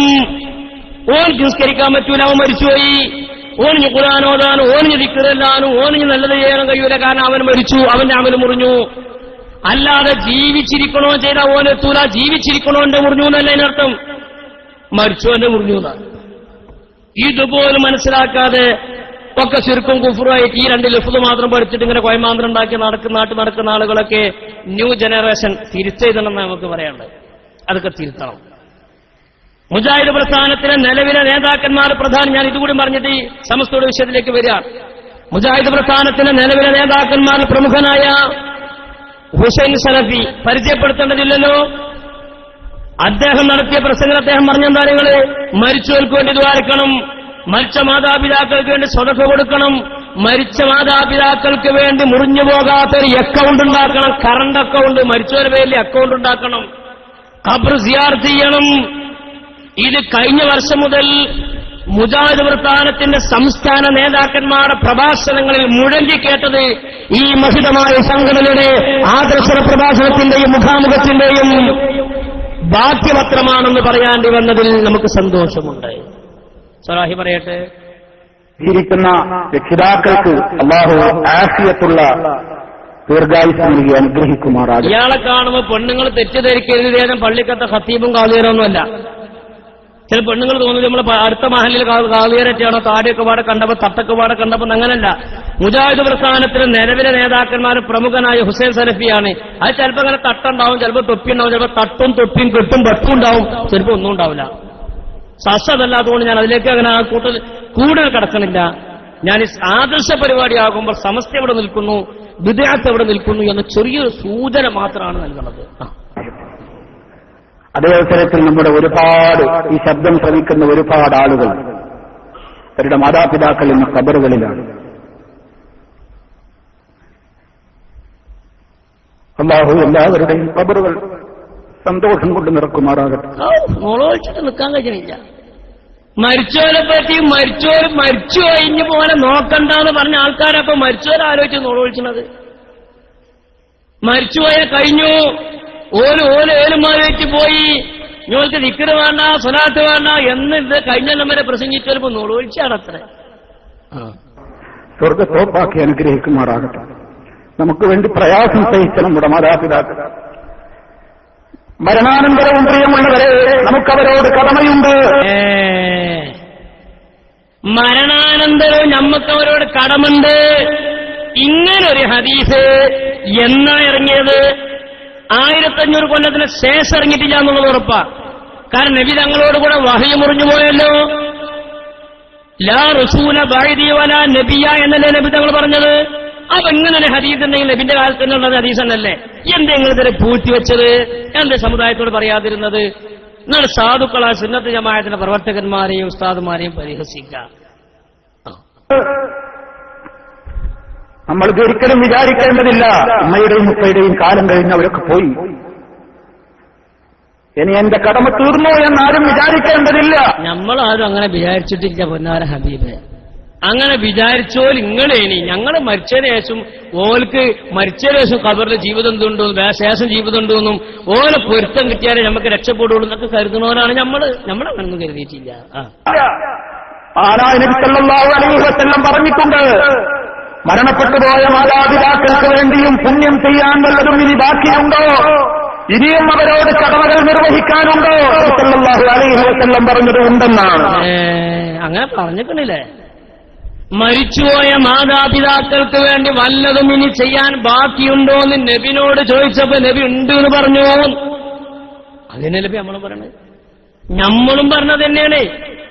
മരിച്ചതിന് ശേഷം മരിച്ചുപോയ ആളുകൾക്ക് നമ്മൾ വല്ലതും ചെയ്യാണ്ടോ? ഉണ്ട്. എന്തൊക്കെയാ ചെയ്യേണ്ടത് പറയട്ടെ. അവർക്ക് വേണ്ടി എപ്പോഴും പ്രാർത്ഥിച്ചുകൊണ്ടിരിക്കുക. പിന്നെ ഞമ്മക്ക് ഓർക്കും വേണം മണൽ വണ്ടി കയറ്റുന്ന പണി ഞമ്മൾക്കും പണി തന്നെയാണ്. മരിച്ചവർക്ക് വേണ്ടി എപ്പോഴും പ്രാർത്ഥിച്ചുകൊണ്ടിരിക്കണം. അതിനല്ലേ ഇപ്പൊ നമ്മളും ചെയ്യണേ. മാതാപിതാക്കളുടെ ഖബർ സന്തോഷത്തിലാക്കുവാനും എന്തിനൊക്കെയാ ദ്വാരക്കേണ്ടത്? നിങ്ങള് മാതാപിതാക്കളുടെ ഖബർ സന്തോഷത്തിലാകാനേ, അവരെ ജഹന്നമിൽ നിന്ന് രക്ഷപ്പെടുത്തുവാനും, ജഹന്നമിൽ നിന്ന് രക്ഷപ്പെടുത്താൻ, ഖബർ ശിക്ഷയിൽ നിന്ന് മോചനത്തിന് വേണ്ടി, ശിക്ഷയിൽ നിന്നുള്ള മോചനത്തിന് വേണ്ടി, അല്ലാഹുവിന്റെ കാരുണ്യം അവരിൽ ചൊരിയാനും, അല്ലാഹുവിന്റെ കാരുണ്യം അവരിൽ ചൊരിയാനേ, അവർക്ക് പാപങ്ങൾ പുറത്തു കൊടുക്കുവാനും, അവർക്ക് പാപങ്ങൾ പുറത്തു കൊടുക്കാനും വേണ്ടി നിരന്തരമായി പ്രാർത്ഥിച്ചുകൊണ്ടിരിക്കുക. അതിനെന്നെ ചങ്ങായിമാരെ നമ്മളൊന്ന് വരക്കണതേ. നിങ്ങളിപ്പോ ഈ പറഞ്ഞ 5 കാര്യമില്ലേ? ജഹന്നമെന്ന് രക്ഷപ്പെടാന്, പാപം പൊറുക്കാന്, അവര് വിശാലാകാന്, റഹ്മത്ത് കിട്ടാന്, അതിനെന്നെ നമ്മളൊന്ന് വരക്കണതേ. അതിന് ദ്വാരൊക്കെ ഒന്ന് കൂടി നോക്കണ്ടേ? ചോദിച്ചാൽ മാത്രം വന്നാൽ പോരല്ലോ. ദ്വാര കൂടി നോക്കണം. എന്തായാലും പരിണതൊക്കെ കേട്ടു നോക്കണം. അനങ്ങാതെ ശിർക്കും കുഫറും തന്നെയാണ് വടിമ നീച്ച പാമ്പിന്റെ കാര്യങ്ങൾ നടന്നതൊന്നും തിരിയില്ല. ഇങ്ങനെ തിരുത്തി കാര്യങ്ങളൊക്കെ സുന്നത്ത് ജമാഅത്തിന്റെ അഖീദയിലേക്ക് വരുന്ന സാഹചര്യമാണ് ഇപ്പോൾ ഉള്ളത് എന്നാണ് ഞാൻ ഓർമ്മപ്പെടുത്തിയത്. അതവരോടുള്ള കടമയാണ്. മരിച്ചാലും നമ്മെ വളർത്തിയുണ്ടാക്കിയ ആ മാതാപിതാക്കളുടെ അക്കൗണ്ടിലേക്ക് വരവ് ചേർക്കപ്പെടുന്ന കറന്റ് അക്കൗണ്ടാണ്. അത് ഒഴുകിക്കൊണ്ടിരിക്കുന്ന ഏറ്റവും വലിയ നിധിയാണ് നമ്മുടെ പ്രാർത്ഥന. ജീവിച്ചിരിക്കണോലെ പേരിക്കോടെ അക്കൗണ്ട് ഉണ്ടാക്കാൻ നേരമില്ല. മരിച്ചോലെ പേരിൽ അക്കൗണ്ട് ഉണ്ടാക്കണം, കറണ്ട് അക്കൗണ്ട്. ആ അക്കൗണ്ടൊക്കെ ദീനാറ് ദീർഘമല്ല, സ്വലാത്തും അതുപോലെ ദുആവും സ്വലക്കകളൊക്കെ അക്കൗണ്ടിലേക്ക് നമ്മളിങ്ങനെ എത്തിച്ചുകൊണ്ടിരിക്കണം. മറന്നുപോകരുത്. പല മക്കളും ഇന്നത് മറക്കുകയാണ്. എങ്ങനെ മറക്കാതെ അജാതി പ്രസംഗം നിങ്ങളൊക്കെ നടത്തുന്നത്? മരിച്ചുപോയ മാതാപിതാക്കളെ ഓർക്കുമ്പോ, ഓർമ്മ വരുമ്പോ എന്റെ ഉപ്പ അങ്ങനെയായിരുന്നു, എന്റെ ഉമ്മാക്ക് ഇങ്ങനെ ഇഷ്ടായിരുന്നു എന്നൊക്കെ പറയും. ഒരിക്കൽ പോലും ആ നേരത്ത് പോലും പറയൂല ഞങ്ങൾ അങ്ങനെ പറയുന്നുണ്ട്. ഞങ്ങൾക്ക് ഓർമ്മ ഉണ്ടാകുമ്പോഴൊക്കെ ഞങ്ങൾ അല്ലാഹു മുഫ്റിലഹൂന്ന് ഉഫ്റിലഹാന്ന് ഉഫ്റിലഹൂം എന്നൊക്കെ അവസരത്തിനനുസരിച്ച് അങ്ങനെ പറയലുണ്ട്. കാരണം നമുക്ക് പോലെ പറ്റിയ ബോധ്യമുണ്ടല്ലോ. എന്റെ ഉപ്പാക്ക് പുറത്തു കൊടുക്കണം, എന്റെ ഉമ്മാക്ക് പുറത്തു കൊടുക്കണേന്ന് ഒരിക്കൽ പോലും ആ നാം പറയാത്ത എത്രയോ മക്കളുണ്ടാവുമല്ലോ. കാരണം അജാതി പ്രസംഗം ഞങ്ങൾ നടത്തുന്നത് ഉണ്ടാവുകയെ. അതല്ല സ്നേഹം. സ്നേഹം നീ അവർക്ക് വേണ്ടി പ്രാർത്ഥിക്കലാണ്. അങ്ങനെ വയ്ക്കുവരി. അവർ മാതാപിതാക്കളോടുള്ള സ്നേഹം മരിച്ചുപോയവർക്ക് വേണ്ടി ദ്വാരക്കലാണ്. അതാണ് അവരുടെ സ്നേഹത്തിന്റെ ഭാഗം. അവൻ മരിച്ചുപോയ മാതാപിതാക്കൾക്ക് വേണ്ടി ആരെങ്കിലും ദുആ നടത്തുകയോ അവർക്ക് വേണ്ടി വല്ല സംഗതികളും നന്മ കിട്ടുന്ന പുണ്യം കിട്ടുന്ന വല്ല സംഗതികളോ ചെയ്താൽ അവന്റെ ബാക്കിൽ പഞ്ചറായ സൈക്കിൾ എടുത്ത് കൂടിയാണ് ശിർക്കാണെന്ന് പറയണ്ട. അതൊക്കെ നബിതങ്ങൾ പഠിപ്പിച്ചതാണ് എന്നാണ് ഹുസൈൻ സലഫി പറയണത്. ആ പ്രാർത്ഥനയിൽ ഒതുങ്ങരുത്. പിന്നെന്താ ചെയ്യേണ്ടേ? മരിച്ചവർക്ക് വേണ്ടി പ്രാർത്ഥന മാത്രം ചെയ്താൽ പോരാ, പ്രാർത്ഥനയിൽ ഒതുങ്ങരുത്. എന്തുകൂടി ചെയ്യണം? ആ പ്രാർത്ഥനയിൽ ഒതുങ്ങരുത്. അവരെ മറമാടിയ കബറുകൾ നിനക്ക് കിട്ടുമെങ്കിൽ എപ്പോഴെങ്കിലും ഒന്ന് പോയി സിയാറത്ത് ചെയ്യണം.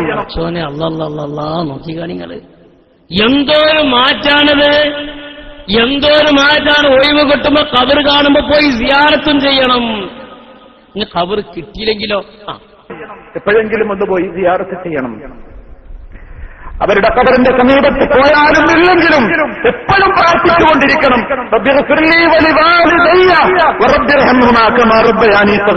ഒരു കാലത്തും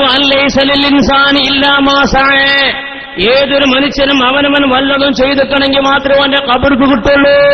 ജീവിച്ചിരിക്കണോന് മരിച്ചവർക്ക് വേണ്ടി ചെയ്താൽ കിട്ടൂല എന്ന് നാഴികത്ത് 40 വട്ടം പ്രസംഗിച്ചവർ നേരെ തിരുത്തി മരിച്ചവർക്ക് വേണ്ടി ജീവിച്ചിരിക്കുന്നവരെ ചെയ്താലും കിട്ടുമെന്നുള്ളിടത്തേക്ക് സത്യം തുറന്നു പറയേണ്ട സാഹചര്യം മുജാഹിദ് പ്രസ്ഥാനത്തിന്റെ നേതാക്കന്മാർക്ക് പോലും വന്നുപോയത് സന്തോഷകരമാകുന്നു. ആരെയും ദേഷ്യം പിടിപ്പിക്കാൻ പറയല്ല, ഉള്ളത് പറയാണ്. ദേഷ്യം അതിന് പിടിച്ചാറ്റ് കുഴപ്പമില്ല, ഉള്ളത് അങ്ങനെ പറയണമല്ലോ. എല്ലാ വിഷയങ്ങളും ഇങ്ങനെ തന്നെയാണ്. ഞാനത് കൂടുതൽ വിശദീകരിക്കുന്നില്ല. ഇങ്ങനെ പുതിയ പുതിയ വാദങ്ങളും പുതിയ പുതിയ ചിന്തകളും പുതിയ പുതിയ ജൽപ്പനങ്ങളുമായി ഇത്തരം ആളുകൾ കടന്നുകൂടി പാരമ്പര്യമായ വിശ്വാസങ്ങൾക്ക് ഘടകവിരുദ്ധമായ പലതും പറഞ്ഞപ്പോൾ പൊന്നും മക്കൾ നിങ്ങൾ ചെയ്തത് ശരിയായില്ല, അപ്പറഞ്ഞതല്ല അതിന്റെ വ്യാഖ്യാനം, അപ്പറഞ്ഞത് ശരിയല്ല എന്ന് പറയാൻ ഇവിടെ പണ്ഡിതന്മാർ ബാധ്യതപ്പെട്ടവരാണ്. സമസ്തകളുടെ ജംഇയ്യത്തുൽ ഉലമ രൂപീകരിച്ചത് മഹാനായ സയ്യിദ് അബ്ദുറഹ്മാൻ ബഅലവി വരക്കൽ മുല്ലക്കോയ തങ്ങൾ പ്രഥമ പ്രസിഡന്റായി സമസ്ത കേരള ജംഇയ്യത്തുൽ ഉലമ രൂപീകരിച്ചു. കേരളത്തിലുള്ള 99% മുസ്ലിമീങ്ങളും ഈ സംഘടനയ്ക്ക് പിന്നിൽ അടിനിരന്നു. എല്ലാവരും അണിനിരന്നു. കേരളക്കാർ സന്തോഷത്തിലാണ്, ആഹ്ലാദത്തിലാണ്. സന്തോഷത്തിന്റെ പാരമ്പര്യത്തിലെത്തി നിൽക്കുന്നു കേരളീയ മുസ്ലിമീങ്ങൾ. നല്ല പക്വമായ നേതൃത്വം, എന്ത് ചോദിച്ചാലും മറുപടി കിട്ടുന്ന പണ്ഡിതന്മാർ, തഖ്വയുള്ളവർ, ഇഖ്ലാസുള്ളവർ, വറഉള്ളവർ, പടച്ചോനെ പേടിയുള്ളവർ, ജീവിതത്തിൽ സൂക്ഷ്മത പാലിക്കുന്നവർ, ഓരോരുത്തരെ എടുത്ത് പരിശോധിച്ചാലും കേരളത്തിന്റെ മണ്ണിൽ ഈ മഹിതമായ സംഘടനയ്ക്ക് നേതൃത്വം നൽകിയ പണ്ഡിത മഹത്തുക്കളെ പരിശോധിച്ചു നോക്കിയാൽ ഒരാളെ സംബന്ധിച്ചും രണ്ടഭിപ്രായം ഒരാൾക്ക് പറയാനില്ലാത്ത രൂപത്തിൽ ശുദ്ധമായ ജീവിതം നയിച്ചവർ. ഞാൻ ഓരോരുത്തരും വിശദീകരിക്കുന്നില്ല. അങ്ങനെയുള്ള മഹാന്മാർ ഈ സംഘടനയ്ക്ക് നേതൃത്വം നൽകി ആളുകളുടെ പിന്നാലെ ഒത്തുകൂടി ജഗപുകയുള്ള സംസാരങ്ങളും ഘോരമായ പ്രസംഗങ്ങളില്ലെങ്കിലും തഖ്വയുള്ള പ്രസംഗങ്ങളും മനുഷ്യന്റെ ഉള്ളിലേക്ക് ഖൗഫ് വരുന്ന പ്രസംഗങ്ങളും നടത്തി അല്ലാഹുവിന്റെ ശരിയായ ദീനിനെ നിലനിർത്താൻ വേണ്ടി കഷ്ടപ്പെട്ട സമസ്തയുടെ പഴയകാല ആലിമീങ്ങൾ. പാരമ്പര്യമായ വിശ്വാസം നിലനിർത്തണമെങ്കിൽ ന്യൂ ജനറേഷന്റെ ഇടയിൽ ചെറുതൊന്നുമില്ലാത്ത രൂപത്തിലുള്ള പ്രയാസങ്ങൾ നേരിടേണ്ടി വരും. അങ്ങനെ കഴിഞ്ഞുപോയ കാലഘട്ടങ്ങളിൽ ബഹുമാനപ്പെട്ട വരക്കൽ മുല്ലക്കോയ തങ്ങൾക്ക് ശേഷം പാങ്ങിൽ എ പി അഹമ്മദ് കുട്ടി മുസ്ലിയാർ, പുതിയാപ്പള അബ്ദുറഹ്മാൻ മുസ്ലിയാർ, പതി അബ്ദുൽ ഖാദർ മുസ്ലിയാർ, ഖായിദുൽ ഖൗം സയ്യിദ് അബ്ദുറഹ്മാൻ ബാഫഖ് തങ്ങൾ, പാണക്കാട് PMS പൂക്കോയ തങ്ങൾ, അങ്ങനെ കഴിഞ്ഞുപോയ കാലഘട്ടത്തിൽ നിങ്ങൾ പോന്നാൽ ബഹുമാനപ്പെട്ട കണ്ണിയത്ത് ഉസ്താദ് ശംസുൽ ഉലമ അടക്കമുള്ള കേരള ചരിത്രത്തിലെ ശൈഖൈനിമാരെന്നറിയപ്പെടുന്ന ഈ രണ്ട് മഹത്തുക്കൾ ഈ കേരളീയ സമൂഹത്തിൽ ഈ മഹിതമായ സംഘടനയ്ക്ക് നേതൃത്വം നൽകിയ സുവർണമായൊരു കാലഘട്ടം കേരളത്തിന്റെ മണ്ണിൽ കഴിഞ്ഞുപോയി. അനിശ്ചിതം തുടർന്നു വരുന്ന സംഘടന. ഇടക്കാലത്ത് പലരും മാറിപ്പോയിട്ടുണ്ട്, പലരും കയറി വന്നിട്ടുണ്ട്, മാന്യമായി പോയിട്ടുണ്ട്, മാന്യത ഇല്ലാതെ പോയിട്ടുണ്ട്, പല നിലക്കും പോയവരൊക്കെ സംഘടനയിൽ ഉണ്ടായിട്ടുണ്ട്. ഈ 90 വർഷം പൂർത്തിയായി നിൽക്കുന്ന ഈ മഹിതമായ സംഘടനയുടെ നാളിതുവരെയുള്ള പ്രവർത്തനങ്ങൾ രാജബാധയായിരുന്നു എന്നൊന്നും നമ്മൾ അവകാശപ്പെടുന്നില്ല. രാജബാധയായിരുന്നു എന്ന് നമ്മൾ അവകാശപ്പെടുന്നില്ല. 1962 കാലഘട്ടങ്ങളിൽ സമസ്തയുടെ പ്രസിഡന്റായിരുന്ന വണ്ടൂരിലെ മഹാനവറുകൾ ഈ മഹിതമായ സംഘടനയുടെ മെമ്പർഷിപ്പ് ഒഴിവാക്കി സമസ്തയിൽ നിന്ന് മാറിപ്പോയിട്ടുണ്ട്. സദഖത്തുൽ മുസ്ലിയാർ ഖുത്ബ ഇബാദത്ത് അടക്കമുള്ള ഇബാദത്തുകൾക്ക് ലൗഡ് സ്പീക്കർ ഉപയോഗിക്കുന്ന വിഷയത്തിൽ വിയോജിപ്പ് രേഖപ്പെടുത്തി മാറിപ്പോയ സദഖത്തുൽ മുസ്ലിയാർ സമസ്തയുടെ പ്രസിഡന്റായിരുന്നു. മാന്യതയോടുകൂടെ അദ്ദേഹം മാറിപ്പോയിട്ടുണ്ട്. അങ്ങനെ പലരും പല വിധത്തിൽ പോയിട്ടുണ്ട്, ചെറുതും വലുതുമായ നിലക്ക്. ഇങ്ങനെ പ്രവർത്തിച്ചുകൊണ്ടിരിക്കുന്ന നിലക്കാണ് കേരളത്തിന്റെ മണ്ണിൽ ഈ മുസ്ലിം സമുദായത്തിന്റെ ഇടയിൽ സുന്നത്ത് ജമാഅത്തിന്റെ ഇടയിൽ വരക്കൽ മുല്ലക്കോയത്തങ്ങൾ ഉണ്ടാക്കിയ സംഘടനയ്ക്ക് വിള്ളൽ വീഴ്ത്തി, അതല്ലെങ്കിൽ ചില പോറൽ വീഴ്ത്തി ഏതാനും ആളുകൾ മാറിപ്പോയ സംഭവങ്ങൾ. ഞാൻ അതിന്റെ മറ്റുള്ള വിഷയങ്ങളിലേക്കൊന്നും കടക്കുന്നില്ല. വരക്കൽ മുല്ലക്കോയത്തങ്ങൾ രൂപീകരിച്ച സമസ്തയുടെ പ്രസിഡന്റായി കണ്ണിയത്ത് ഉസ്താദും സെക്രട്ടറിയായി ശംസുൽ ഉലമയും നിലനിൽക്കുന്ന ഒരു കാലഘട്ടം കേരളത്തിലുള്ള മുഴുവൻ പണ്ഡിതന്മാരും ഇവരുടെ ശിഷ്യന്മാരുടെ ശിഷ്യന്മാരുമായി കേരളത്തിൽ ദീനീ ദഅവത്ത് നടത്തിക്കൊണ്ടിരിക്കുകയാണ്. എല്ലാവരാലും ആദരിക്കപ്പെടുന്ന, ജീവിതത്തിൽ അറിഞ്ഞുകൊണ്ടൊരു കറാഹത്ത് പോലും ചെയ്യാത്ത മഹാനെന്ന് നമ്മുടെ അടുത്ത് അന്ത്യവിശ്രമം കൊള്ളുന്ന പാലക്കാടിന്റെ മണ്ണിൽ അന്ത്യവിശ്രമം കൊള്ളുന്ന ബഹുമാനപ്പെട്ട കണ്ണിയത്ത് ഉസ്താദിനെ അല്ലാഹു മർഹബ. ഒരാൾക്കും രണ്ടഭിപ്രായമില്ലാത്ത മഹാനായിരുന്നു. അന്ന് ആ കാലഘട്ടങ്ങളിലുണ്ടായിരുന്ന ബിദ്അത്തുകാർക്ക് പോലും മഹാനവറുകൾ മോശക്കാരനാണ് എന്ന വാദം ഉണ്ടായിരുന്നില്ല. എത്രയായിരിക്കും ആ മനുഷ്യന്റെ മഹത്വം, ജീവിതത്തിന്റെ വിശുദ്ധി എന്ന് നമ്മൾ ആലോചിക്കണം. അങ്ങനെയുള്ള മഹാന്മാർ നേതൃത്വം നൽകിയ കാലഘട്ടത്തിലാണ് ഏതാനും ആളുകൾ ഈ മഹിതമായ സംഘടനയിൽ നിന്ന് പ്രത്യേകമായി പറയാനൊന്നുമില്ലാത്ത വാദത്തിന്റെ പേരിൽ മാറിപ്പോയത്. ഞാൻ പ്രത്യേകമായൊന്നും പറയാനില്ലാത്ത വാദമെന്ന് പറയാൻ കാരണം പിന്നീട് ആ വാദങ്ങളൊക്കെ വെള്ളത്തിൽ എഴുതിയതുപോലെ മാഞ്ഞുപോയിട്ടുണ്ട്, അതല്ലെങ്കിൽ അതിനേക്കാളും വേഗതയിൽ മാഞ്ഞുപോയിട്ടുണ്ട്. സമസ്തയുള്ള ജംഇയ്യത്തുൽ ഉലമാക്ക് ബിദ്അത്ത് ബന്ധമുണ്ടെന്നും രാഷ്ട്രീയ ബന്ധമുണ്ടെന്നും ആരോപിച്ച് മാറിപ്പോയവർ ജനാബ് കാന്തപുരം എ പി അബൂബക്കർ മുസ്ലിയാരുടെ നേതൃത്വത്തിൽ മാറിപ്പോയ 6 ആളുകൾ. അന്നവർ പറഞ്ഞിരുന്നത്, ഇന്ന് എന്ത് പറഞ്ഞാലും ശരി, അന്ന് പറഞ്ഞിരുന്നത് സമസ്തയുള്ള ജംഇയ്യത്തുൽ ഉലമാക്ക് ബിദ്അത്ത് ബന്ധമുണ്ട്, മുജാഹിദ് ജമാഅത്ത് ഇസ്ലാമി അടക്കമുള്ള ബിദ്അത്തുകാരുമായിട്ട് കോംപ്രമൈസിലാണ് പോകുന്നത്. ആ വാദം തന്നെ ബാലിശമാണ്. ഞാൻ അതിനെ പോസ്റ്റ്മോർട്ടം ചെയ്യാനും ആ നിലക്കല്ല ഞാനിപ്പോൾ വന്നിട്ടുള്ളത്. ഞാൻ വേഗത്തിൽ അവസാനിപ്പിക്കും. രാവിലെ 6 മണിക്ക് എനിക്ക് ഉംറക്ക് പോകേണ്ടതാണ്. അപ്പൊ ഈ നിലക്ക് ബിദ്അത്തുകാരുമായിട്ടുള്ള ബന്ധം ആരോപിച്ചു ഒരു വിഭാഗം ആളുകൾ. അവര് തന്നെ ഈ മഹിതമായ സംഘടനയ്ക്ക് രാഷ്ട്രീയ ബന്ധമുണ്ടെന്ന് ആരോപിച്ചു. രാഷ്ട്രീയ പാർട്ടിയാണെന്ന് ആരോപിച്ചതല്ല, രാഷ്ട്രീയ പാർട്ടിക്കാരുമായിട്ട് ബന്ധമുണ്ട്, അതുപോലും പാടില്ല എന്ന് വാദിച്ചവർ ഇന്ന് എവിടെ എത്തി നിൽക്കുന്നു എന്ന് അന്നം തിന്നുന്നവർക്കും മൂക്കിന്റെ പാലം കീഴ്പ്പെട്ടു തൂങ്ങിയവർക്കും കാര്യങ്ങൾ ബോധ്യപ്പെടും. സമസ്തക്ക് രാഷ്ട്രീയ ബന്ധം ഉണ്ടെന്ന് ആരോപിച്ചവർ രാഷ്ട്രീയപരമായി ഇനി എവിടെ എത്തി നിൽക്കുന്നു എന്ന് നമ്മൾ ആലോചിക്കണം. കേരളീയ മുസ്ലിമീങ്ങൾക്ക് ഭിന്നതയും ഭിന്നതയ്ക്ക് മുകളിൽ ഭിന്നതയും ഭിന്നതയ്ക്ക് മുകളിലുള്ള ഭിന്നതയുമായി സംഘടനകളോട് സംഘടനയായി കേരളത്തിന്റെ ജനത പൊറുതിമുട്ടുമ്പോൾ സംഘടനയ്ക്ക് മേൽ മറ്റൊരു സംഘടനയായി വീണ്ടും ഭിന്നിപ്പിന്റെ വിഷയത്വമായിട്ടാണ് അവർ കടന്നു വന്നിട്ടുള്ളത്. കേരള മുസ്ലിം ജമാഅത്ത് കേരളീയ സമുദായത്തിൽ എന്ത് സംഘടനയുടെ കുറവാണ് കേരളത്തിലുള്ളത്? സുന്നത്ത് ജമാഅത്തിന് ചെറുതായിട്ടെങ്കിലും വലുതായിട്ടെങ്കിലും നെടുപ്പത്തിലെങ്കിലും പ്രായമായിട്ടെങ്കിലും പ്രവർത്തിക്കാനൊക്കെ സംഘടനകളില്ലേ? അതനുസരിച്ചുള്ള പേരുകളില്ലേ? ഈ സംഘടനകൾക്കൊക്കെ പുറമെ സുന്നി എന്ന 2 അക്ഷരം ഒഴിവാക്കി കേരള മുസ്ലിം ജമാഅത്ത് എന്ന ഒരു ബഹുജന പ്രസ്ഥാന രൂപീകരിക്കലിലൂടെ വലിയൊരു ദുരന്തം കേരളത്തിന്റെ മണ്ണിനെ കാത്തു നിൽക്കുന്നുണ്ട്. അറിഞ്ഞോ അറിയാതെയോ എന്നറിയില്ല. അടിസ്ഥാനപരമായ സുന്നത്ത് ജമാഅത്തിൽ ഇടിവ് സംഭവിച്ചു എന്ന് പറഞ്ഞ് മാറിപ്പോയവർ പിരിഞ്ഞുപോയതിനു ശേഷം ഒരു സംഘടന ഉണ്ടാക്കി. സമസ്ത കേരള സുന്നി ജംഇയ്യത്തുൽ ഉലമ, സുന്നി യുവജന സംഘം, സുന്നി സ്റ്റുഡൻസ് ഫെഡറേഷൻ, സുന്നി മസ്ജിദ്, സുന്നി മദ്രസ, സുന്നി പഠന ക്ലാസ്, സുന്നി കുത്തുബിയത്ത്, സുന്നി ബുർദ മജ്ലിസ്, തിരാനും പറയാനും വയ്ക്കുന്നില്ല. സുന്നിയോട് 15 കളി മാറി. കേരള മുസ്ലിം ജമാഅത്ത് രൂപീകരിച്ചപ്പോൾ സുന്നിയില്ല. ബഹുജന പ്രസ്ഥാനം എല്ലാവർക്കും കയറിക്കൂടാം, മുജാഹിദുൽ ജമാഅത്തിലേക്ക് കയറിക്കൂടാം. അതുകൊണ്ടാണ് കേരള മുസ്ലിം ജമാഅത്തിന്റെ നയപ്രഖ്യാപന യോഗത്തിലോ അതിലെ രൂപീകരണ യോഗത്തിലോ അബ്ദുള്ളയെ ക്ഷണിച്ചതൊക്കെ അതിന്റെ സൂചനയാണ്. മർക്കസിൽ മുടി കൊണ്ടുവന്ന സമയത്ത് ആദ്യമായി ആ മുടിയെ സംബന്ധിച്ച് മോശമായ മാധ്യമത്തിൽ ലേഖനം എഴുതിയ അബ്ദുള്ളയെ ഏതടിസ്ഥാനത്തിലാണ് ഈ ഒരു പരിപാടിയിൽ പങ്കെടുപ്പിച്ചത്? സുന്നത്തി ജമാഅത്തിന്റെ പരിപാടി എന്ന് പറയപ്പെടുന്ന പരിപാടി സംഘടിപ്പിച്ചതിന്റെ മാനദണ്ഡം എന്താണ് എന്ന് നമ്മൾ മനസ്സിരുത്തി ആലോചിക്കേണ്ടതാണ്. ആരോടും ദേഷ്യം കൊണ്ട് പറയല്ല, ഉള്ളത് പറയുന്നു എന്ന് മാത്രം.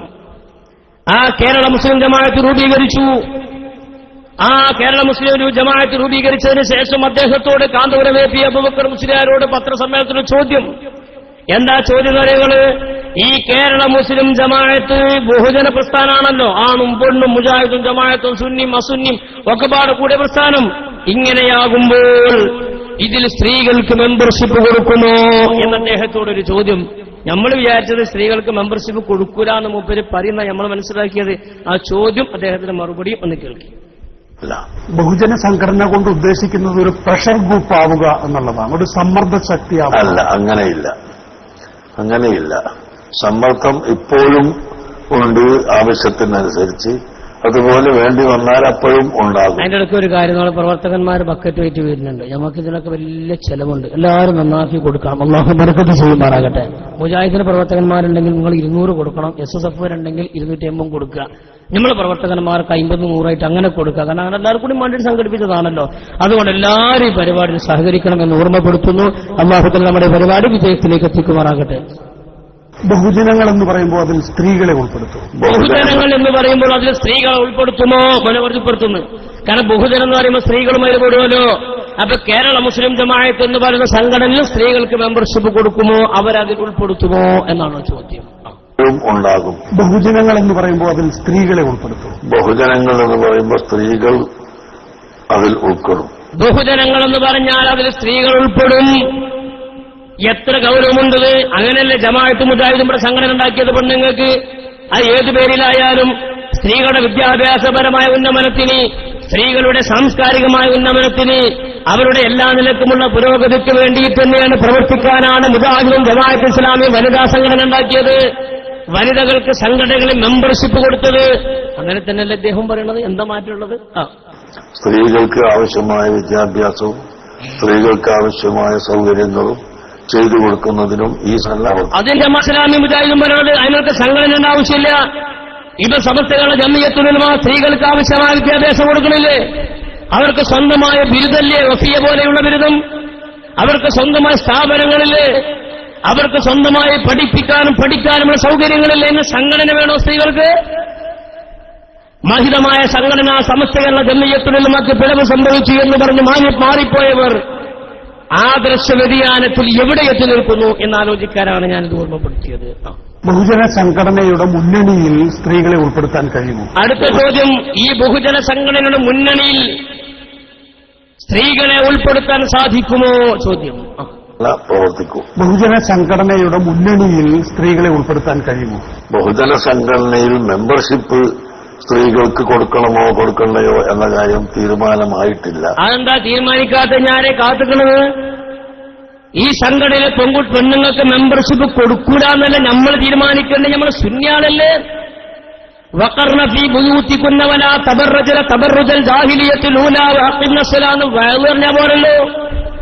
അത് പ്രവർത്തിച്ചു കാട്ടിക്കൊടുക്കണ്ടേ? ജാഹിലിയ കാലത്ത് പെണ്ണുങ്ങളെ പുറത്തിറങ്ങിയതുപോലെ നമ്മളെ പെണ്ണുങ്ങളെ പുറത്തിറങ്ങാൻ പറ്റുമോ? നോട്ടീസ് ഒട്ടിക്കാൻ പറ്റുമോ? പോസ്റ്റർ ഒട്ടിക്കാൻ പറ്റുമോ? മുദ്രാവാക്യം വിളിക്കാൻ പറ്റുമോ? ഇങ്ങനെ വന്നാൽ നാളെ ഞങ്ങൾ കാണാൻ പോണ രംഗന്താരങ്ങള് SSFന്റെ പ്രവർത്തകന്മാരെ പെങ്ങന്മാരും പെണ്ണുങ്ങളും കൂടി മുദ്രാവാക്യം വിളിക്കാനും പോസ്റ്റർ ഒട്ടിക്കാനും രംഗം പ്രവേശനം നടത്തുന്നല്ലേ പറഞ്ഞതിനർത്ഥം? അപകടമാണ്, അല്ല അബദ്ധമാണ് സുന്നത്ത് ജമാഅത്തിന്റെ ലേബിളിൽ എന്ന് ഞാൻ ഓർമ്മപ്പെടുത്തുകയാണ്. ഞങ്ങളിപ്പോൾ രൂപീകരിച്ചതല്ലേ ഉള്ളൂ. അതുകൊണ്ട് ചർച്ച ചെയ്തതിന് ശേഷം മെമ്പർഷിപ്പ് കൊടുക്കാനോ കൊടുക്കാതിരിക്കാനോ രണ്ടും തീരുമാനമായിട്ടില്ല. അക്കാര്യത്തിലൊരു താത്വിക നിലപാട് നേരത്തെ ഉണ്ടല്ലോ. ഉണ്ട്. നിലപാട് കൊണ്ട് ഞങ്ങൾക്ക് എത്ര മെമ്പർമാർ ഇവിടെ ഞങ്ങളുടെ പ്രവർത്തനത്തോട് യോജിക്കുന്നു എന്ന് അറിയാൻ വേണ്ടി ചിലപ്പോൾ സ്ത്രീകളെ മെമ്പർമാരായി പരിഗണിക്കാം എന്നും അഭിപ്രായം വരാം. ആ അഭിപ്രായം തന്നെ നല്ലൊരു അഭിപ്രായം തന്നെയാണ്. ഓർക്കൂടി മെമ്പർഷിപ്പ് കൊടുക്കി. ഞാൻ ഇതിന്റെ പോരായും കൂടെ നാട്ടിലുള്ളത്. ഈ നിലക്ക് സംഘടനകൾക്ക് വേറെ സംഘടനകളും പ്രശ്നങ്ങളും ഫിത്നകളുമായി നാട്ടിൽ നടക്കുന്നതിന് പകരം അല്ലാഹ് ബില്ലാഹ് എന്ന ചിന്തയോടുകൂടെ പാരമ്പര്യമായ വഴിയിൽ അടിയുറച്ചു നിന്ന് സുന്നത്ത് ജമാഅത്ത് ശക്തി വരെ പകരുക എന്നതാണ് നമ്മളെ സംബന്ധിച്ചിടത്തോളം ഏറ്റവും കരണീയമെന്ന് ഞാൻ ചെറിയ ഭാഷയിൽ ഓർമ്മപ്പെടുത്തുകയാണ്. നമുക്ക് ഈ വിഷയത്തിലെ വിരോധങ്ങളോ വൈരാഗ്യങ്ങളോ നമുക്കില്ല. നമ്മളുള്ളത് ഈ വിഷയത്തിൽ പറയുന്നു എന്ന് മാത്രം. കാരണം ഈ കാലം അത്രയും ഈ മഹിതമായ സംഘടനയ്ക്ക് നേതൃത്വം നൽകിയ സാത്വികന്മാരായ പണ്ഡിതന്മാർക്ക് അവരുടെ വഴികളിൽ ഇടർച്ച സംഭവിച്ചു എന്ന് പറയുന്നവർ ഈ രൂപത്തിലേക്ക് കടന്നു വരുമ്പോൾ അബദ്ധല്ലേ? മഹാനായ കണ്ണിയത്ത് ഉസ്താദും ശംസുലുലമയും ജീവിച്ച് മരിച്ചു പോകുന്ന കാലഘട്ടം വരെ മാറിപ്പോയി സമസ്തയിൽ പ്രശ്നമുണ്ടാക്കിയവർക്കെതിരിൽ ശക്തമായ നിലപാട് സ്വീകരിച്ചിട്ടുണ്ട്. കണ്ണിയത്ത് ഉസ്താദ് കോഴിക്കോടും മലപ്പുറത്തും വെച്ച് സമസ്തക്കെതിരെ കേസ് കൊടുത്തവരെ മുഖം കൊടുക്കട്ടെ എന്ന് കണ്ണിയത്ത് ഉസ്താദ് പ്രാർത്ഥിച്ച പ്രാർത്ഥനയിൽ പങ്കെടുത്ത 10,000 ഇന്നും ജീവിച്ചിരിക്കുന്നുണ്ട്. മഹാനായ കണ്ണിയത്ത് ഉസ്താദ് പലപ്പോഴും ഈ വിഷയങ്ങൾ ബന്ധപ്പെട്ടവരോട് സങ്കടം അറിയിച്ചിട്ടുണ്ട്. മഹാനായ ശംസുലുലമായ ഖദ്ദസല്ലാഹു സിർറഹുൽ അസീസ് മഹാനവറുകൾ ഈ വിഷയത്തിലല്ലാതെ മനസ്സ് വേദനിച്ചിട്ടുണ്ട്. ഈ വിഷയത്തിലല്ലാതെ പ്രയാസപ്പെട്ടിട്ടുണ്ട്. നോക്കൂ നിങ്ങൾ മോൻ അഞ്ജലിയെ. അതുകൊണ്ട് തന്നെയാണ് ബഹുമാനപ്പെട്ട ശംസുലുലമ വർഷങ്ങൾക്ക് മുമ്പ് നടത്തിയ പ്രസംഗം ഞാൻ ഈ സമയത്ത് നിങ്ങളെ കേൾപ്പിക്കുകയാണ്.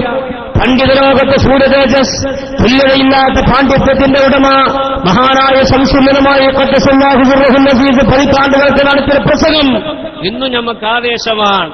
എന്താ ശംസുലുലമ പറഞ്ഞാൽ സമസ്തനെ തൊട്ടുകളിക്കണ്ട. സമസ്തയെ തൊട്ടുകളി അത് തീക്കളിയാണ്. സമസ്തയിൽ ആരെങ്കിലും ചാരപ്രവർത്തനങ്ങൾ നടത്തിയാൽ അവരെ ഞങ്ങൾ അറസ്റ്റ് ചെയ്യും. ഞങ്ങൾ എന്ന് പറഞ്ഞാൽ ഔലിയാക്കന്മാരെ എന്നാണ് അതുകൊണ്ട് ഞങ്ങൾ ഉദ്ദേശിക്കുന്നത്. അതുകൊണ്ട് സംഘടനയെ തൊട്ടുകളിക്കരുത് എന്ന് പതിറ്റാണ്ടുകൾക്ക് മുമ്പ് ശംസുലുലമ നടത്തിയൊരു പ്രസംഗമുണ്ട്. മഹാനവറുകൾ പറയട്ടെ. സമസ്തകാരെയും വീട്ടിലുള്ള ശൈലിയും ബോധത്തോടുകൂടി ജനങ്ങളുടെ ഹൃദയത്തിൽ കടന്നു ചേർന്ന് പിടിച്ചിരിക്കുന്ന മഹത്തായ സംഘടനയാണ്. ആ സംഘടനയെ ചേർത്ത് കളിക്കാൻ ആരും തന്നെ തുനിയൻ. ഈ സംഘടനയുടെ ഉള്ളിൽ വല്ല ചാരവൃത്തിയും ആരെങ്കിലും നടത്തുന്നുവെങ്കിൽ ആചാരന്മാരെ ഞങ്ങൾ അറസ്റ്റ് ചെയ്യുന്നതല്ല ചെയ്യുക. ഈ സംഘടനയിൽ ആരെങ്കിലും ചാരപ്പണി നടത്തിയാൽ ഞങ്ങൾ അവർ അറസ്റ്റ് ചെയ്യും. അത്രത്തോളം മഹാനവറുകൾ പറഞ്ഞത്. ഞങ്ങൾ അറസ്റ്റ് ചെയ്യുമെന്ന് പറഞ്ഞാൽ എന്താണ് അതിന് നിർവചനം? ശൈഖുന പറയട്ടെ. അതിന്റെ പോലീസിന് സഹായം ആവശ്യമില്ല. ഞങ്ങളല്ല അറസ്റ്റ് ചെയ്യുന്നത്. അല്ലാഹു സുബ്ഹാനഹു വ തആലയുടെ ബഹുമാനപ്പെട്ട മഹാന്മാരായ ഔലിയാക്കളും ആരിഫീകളും അവർ അറസ്റ്റ് ചെയ്യുക തന്നെ ചെയ്യുമെന്നാണ് ഞങ്ങൾ ആ പറഞ്ഞ വാക്ക്. അള്ളാഹുവിന്റെ മഹാന്മാരായ ഔലിയാക്കന്മാർ അറസ്റ്റ് ചെയ്യും. അവരുടെ കുരുത്തവും പൊരുത്തവും കിട്ടൂല. അവരുമായിട്ടുള്ള ബന്ധങ്ങളുണ്ടാകൂല എന്നാണ് ഈ പറഞ്ഞതിന്റെ അർത്ഥമെന്ന് പതിറ്റാണ്ടുകൾക്ക് മുമ്പ് മഹാനായ ശംസുലുലമ പറഞ്ഞിട്ടാണ് ലോകത്തോട് വിട പറഞ്ഞു പോയത്. ഇന്നും ആ പ്രസംഗം ലോകത്തിന്റെ ആവേശമാണ്. ഇങ്ങനെയൊക്കെ അവർക്ക് പറയാൻ മാത്രം മാനസികമായ തളർച്ച വന്നു. പക്ഷെ ഇതൊക്കെ മൂടിവെക്കാൻ വേണ്ടി ന്യൂ ജനറേഷന് ആവേശം കൊള്ളിക്കാൻ ഈ ചരിത്രങ്ങളും വസ്തുതകളൊക്കെ തിരുത്തി ശംസുലുലമ വഫാത്താകുന്ന സമയത്ത് അവിടെ കൂടി നിൽക്കുന്നവരോട് പറഞ്ഞു, എന്ത്, ഞാൻ ഇതിൽ നിന്നൊക്കെ ഒഴിവാണ്, ഞാൻ ഇതിൽ നിന്നൊക്കെ മാറി നിൽക്കാണ്, ഞാൻ വഞ്ചിക്കപ്പെട്ടവനാണ് എന്ന് പറഞ്ഞിട്ടാണ് ശംസുലുലമ വഫാത്തായി പോയത് എന്നുവരെ ഇവർ പ്രസംഗിച്ചു. എന്തിന്? ന്യൂ ജനറേഷൻ ആവേശം ഉണ്ടാക്കാൻ വേണ്ടിയിട്ട്. കാരണം ന്യൂ ജനറേഷൻ തിരുത്തെഴുതുന്ന കാലാണപ്പോൾ. അപ്പൊ ആ ന്യൂ ജനറേഷൻ ആവേശമുണ്ടാക്കാൻ വേണ്ടി ഇത്തരത്തിലുള്ള കളവ് പോലും പ്രചരിപ്പിച്ചു ഇവർ. ആരാ പറഞ്ഞാൽ നിങ്ങള്? മറുഭാഗത്തിന് പ്രഭാഷകന്മാരിൽ പ്രമുഖനായ മമ്പാട്ടുകാരൻ സഖാഫി, അദ്ദേഹം നടത്തിയ പ്രസംഗമുണ്ട്. മോനെ 4 പറ്റേ അദ്ദേഹം പറയട്ടെ. 5 ശംസുലുലമയെ ശംസുല് പ്രൊട്ടക്ഷൻ കൊടുക്കുകയും കാവൽ നിൽക്കുകയും ചെയ്ത കാന്തപുരം ഉസ്താദിൽ നിന്ന് അടർത്തി മാറ്റി തങ്ങളുടെ അസൂയയും അഹന്തയും തങ്ങളുടെ കാപട്യങ്ങളും ചെലവാക്കാൻ മുസ്ലിം സമുദായത്തിന് വ്യക്തിത്വമുള്ള ഒരു പണ്ഡിതൻ ആവശ്യമാണ് എന്ന് മനസ്സിലാക്കി. എന്താ അദ്ദേഹം പറഞ്ഞ മോനെ തർക്കം വെച്ച് ഇതിലൊക്കെ ഒരുപാട് ചതികൾ ഈ സംസാരങ്ങളിലൊക്കെ ഉണ്ട്. എന്താ അദ്ദേഹം തുടക്കത്തിൽ പറഞ്ഞത്?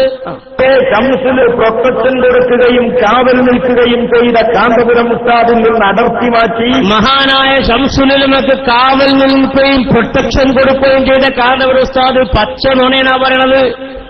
ശംസുലുലമ ജീവിച്ചിരിക്കുന്ന കാലത്ത് മരിച്ചതിന് ശേഷം കുത്തിത്തിരിപ്പനായിട്ട് നടന്നിട്ട് പിന്നെന്ത് പ്രൊട്ടക്ഷനായിരുന്നത്? എന്ത് കാവലാണായിരുന്നത്? എന്തിനാണ് കളവ് പറയാൻ പറ്റുമോ? ഈ മഹാനായ മനുഷ്യന് സെക്രട്ടറി ആയിരിക്കുന്ന സമയത്താണ് ഇതേപോലെ സംഘടന ഉണ്ടാക്കിയിട്ട് അതിന്റെ സെക്രട്ടറി ആയിട്ട് മാറുന്നത്. കേരളത്തിലെ പാരമ്പര്യപരമായ സമസ്തകളുടെ ഗണ്യത്തിനുമേൽ ഭിന്നിപ്പുണ്ടാക്കി പിന്നെന്ത് പ്രൊട്ടക്ഷനാ ഗണ്യത്വ സ്ഥാനം കൊടുത്തത്? അതൊക്കെ പ്രസംഗത്തിന്റെ ഭംഗിക്ക് വേണ്ടി പറയാണ്. തങ്ങളുടെ അസൂയയും അഹന്തയും തങ്ങളുടെ കാപട്യങ്ങളും ചെലവാക്കാൻ മുസ്ലിം സമുദായത്തിന് വ്യക്തിത്വമുള്ള ഒരു പണ്ഡിതൻ ആവശ്യമാണ് എന്ന് മനസ്സിലാക്കി ആ ശംസുലുലമയെ ബലിയാടാക്കുകയായിരുന്നു ഈ കക്ഷികൾ. ആരെ ശംസുലുലമയെ ബലിയാടാക്കിയത്? ശംസുലുലമയെ പറ്റൂല എന്ന് പറഞ്ഞതാരാ? അദ്ദേഹം രാഷ്ട്രീയ പാർട്ടിയിലേക്കാൾ സമസ്തനെ കൊണ്ടുപോകണമെന്ന് പറഞ്ഞതാരാ? അദ്ദേഹത്തിന് സുന്നതീയമായത്തിന് വിശ്വാസങ്ങൾ ചോർച്ച പറ്റിയെന്ന് പറഞ്ഞതാരാ? അതൊക്കെ പറഞ്ഞവർ ഇന്നും മറന്നുകൊണ്ടിരുന്നാലും സമസ്തയുടെ പ്രവർത്തകന്മാരത് മറക്കില്ല. അതിനു മാത്രം ഗുരുതരമായ ആരോപണങ്ങളാണ് അന്നും ഇന്നും നടത്തിയിട്ടുള്ളത്. ഇത് ശരിക്കും മനസ്സിലാക്കിയത് ആരാണ്? എസ്കക്കാരന്റെ ഭാഷയിൽ തന്നെ ഞാൻ പറയട്ടെ, കറാമത്തുള്ള പണ്ഡിതനായ ശംസുലുലമ. അങ്ങനെയുള്ള പണ്ഡിതന്മാരുടെ ജീവിതത്തിൽ വന്നുപോകുന്ന ജന്നത്തുകൾ, അവരുടെ പണ്ഡിതന്മാരുടെ ജീവിതത്തിൽ വരുന്ന കാലിടർച്ചകൾ മരിക്കുന്നതിന് മുമ്പ് തന്നെ അള്ള കഴുകിക്കളയുന്നതാണ്. ഓ മുസ്ലിംകളെ, മഹാനായ ശംസുലുലമയുടെ പേരും പറഞ്ഞ് ഇനിയൊരു മുസ്ലിമിന്റെ രക്തം ഈ രാജ്യത്ത് ചിന്താൻ പാടില്ല. അത് ചിന്തയോടെ നിർത്തിയ ഇവിടെ പ്രശ്നം ഉണ്ടാവൂല. ശംസുലുലമയുടെ പേരും കണ്യത്തുസാരുടെ പേരും സമസ്തന്റെ പേരും പറഞ്ഞ് മാറിപ്പോയി ഭിന്നിച്ചുപോയി മദ്രസന്റെ മുമ്പിൽ മദ്രസയും പള്ളിക്ക് മുന്നിൽ പള്ളികളും സ്വലാത്ത് മജ്ലിസിന് പകരം കുത്തുബിയത്തിന് പകരമായി ബുർദ മജ്ലിസൊക്കെ ഉണ്ടാക്കിയവർ അതിൽ നിന്ന് മാറി നിന്ന് ഒത്തപ്പിച്ച് അല്ലാഹുവില്ലാതെ ചിന്തയിൽ പോയാൽ പ്രശ്നങ്ങളൊന്നും ഉണ്ടാവില്ല. ശംസുലുലമയുടെ പേരും പറഞ്ഞുകൊണ്ടൊരു മകന്റെ പിന്നിൽ അടിയുണ്ടാകാൻ പാടില്ല. അതിന് നമ്മൾ പറഞ്ഞതേ പാടില്ല. അതിനെ നമ്മൾ ആരാണ് തുടങ്ങി വെച്ചാൽ ഓരോ നിർത്തിയേക്കണം, എന്നാ പ്രശ്നം തീരുമല്ലോ. കാരണം മരിക്കുന്നതിന്റെ മുമ്പ് മഹാനായ ശംസുലുലമ ഈ രാജ്യത്തെ മുസ്ലിങ്ങളോട് ഞാനിതിൽ നിന്ന് ഒഴിവാണ് എന്ന കാര്യം പറഞ്ഞുകൊണ്ടാണ് അവിടുന്ന് മരിച്ചുപോയത്. ലാ ഇലാഹ ഇല്ലല്ലാഹ് ചൊല്ലിയിട്ടാണ് മരിച്ചുപോയത്.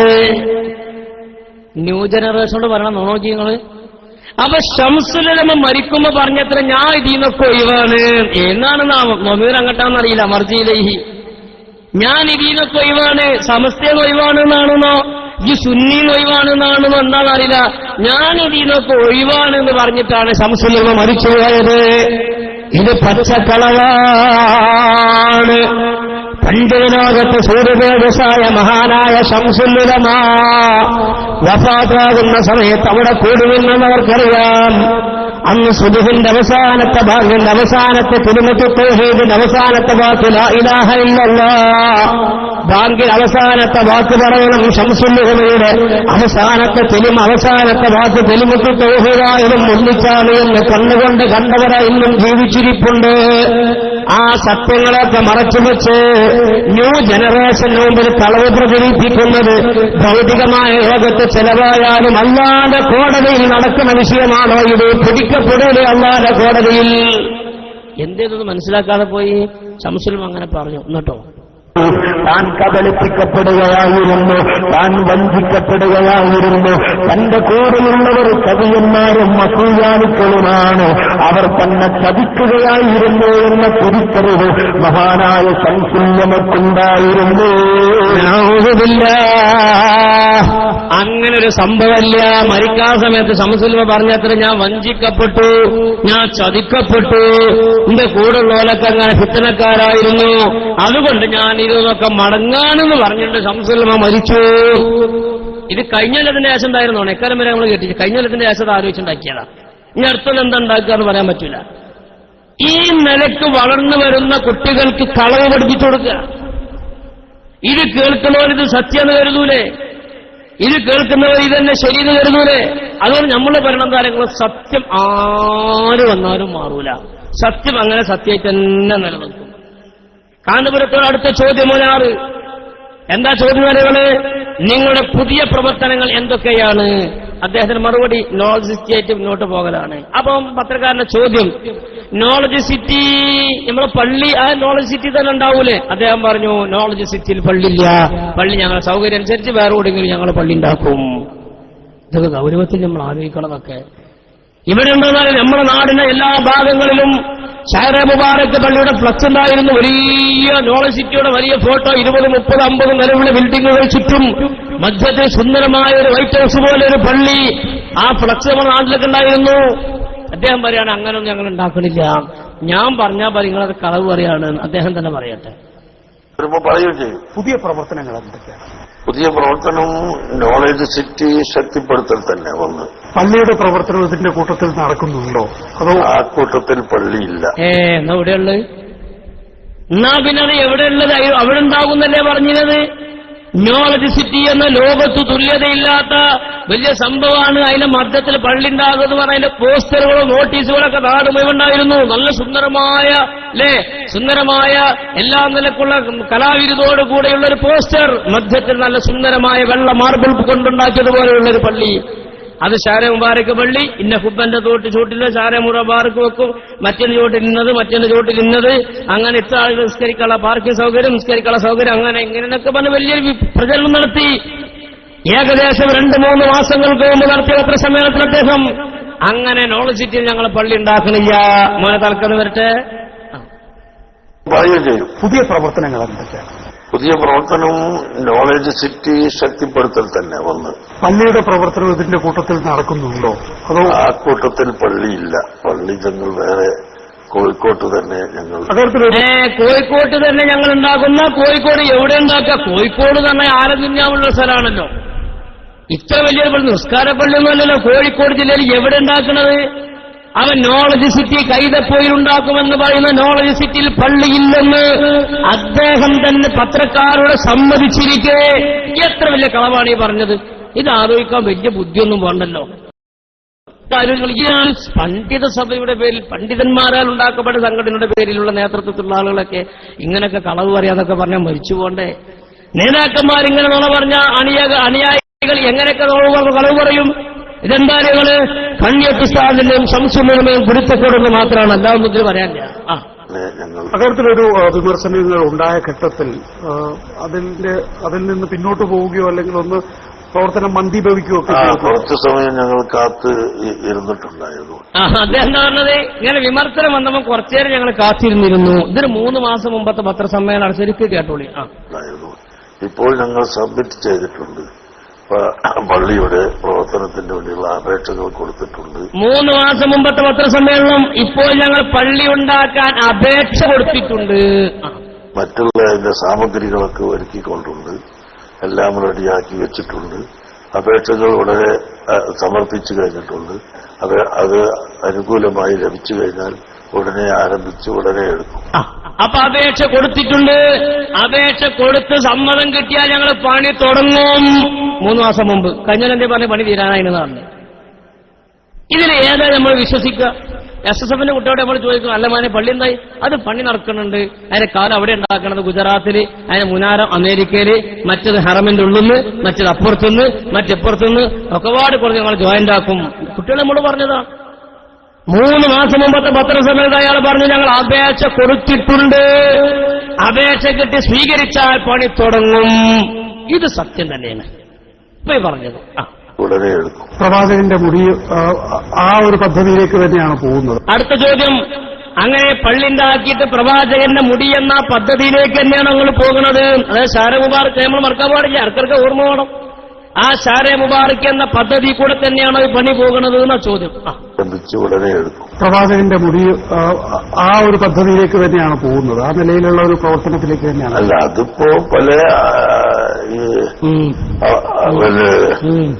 ആസാദ് എന്ന് പറഞ്ഞ അറബിയിൽ അപ്പൊ പ്രവാചകന്റെ മുടി എന്ന പദ്ധതിയിലൂടെ തന്നെയാണ് പോക്ക്. ആ എന്ന് പറയാൻ അദ്ദേഹത്തിന് മടി. പ്രിയപ്പെട്ട SSF പ്രവർത്തകന്മാർ ആലോചിക്കണം. പ്രവാചകന്റെ മുടി എന്ന പദ്ധതിയിലൂടെ തന്നെയാണ് ആ പള്ളി പോകണം എന്ന് ചോദിച്ചപ്പോൾ ആണ് എന്ന് മറുപടി പറയാൻ മടി. ഒരു മർലിച്ചവിടെ ഉണ്ടാവും. ഇത് സമസ്തക്കെതിരെ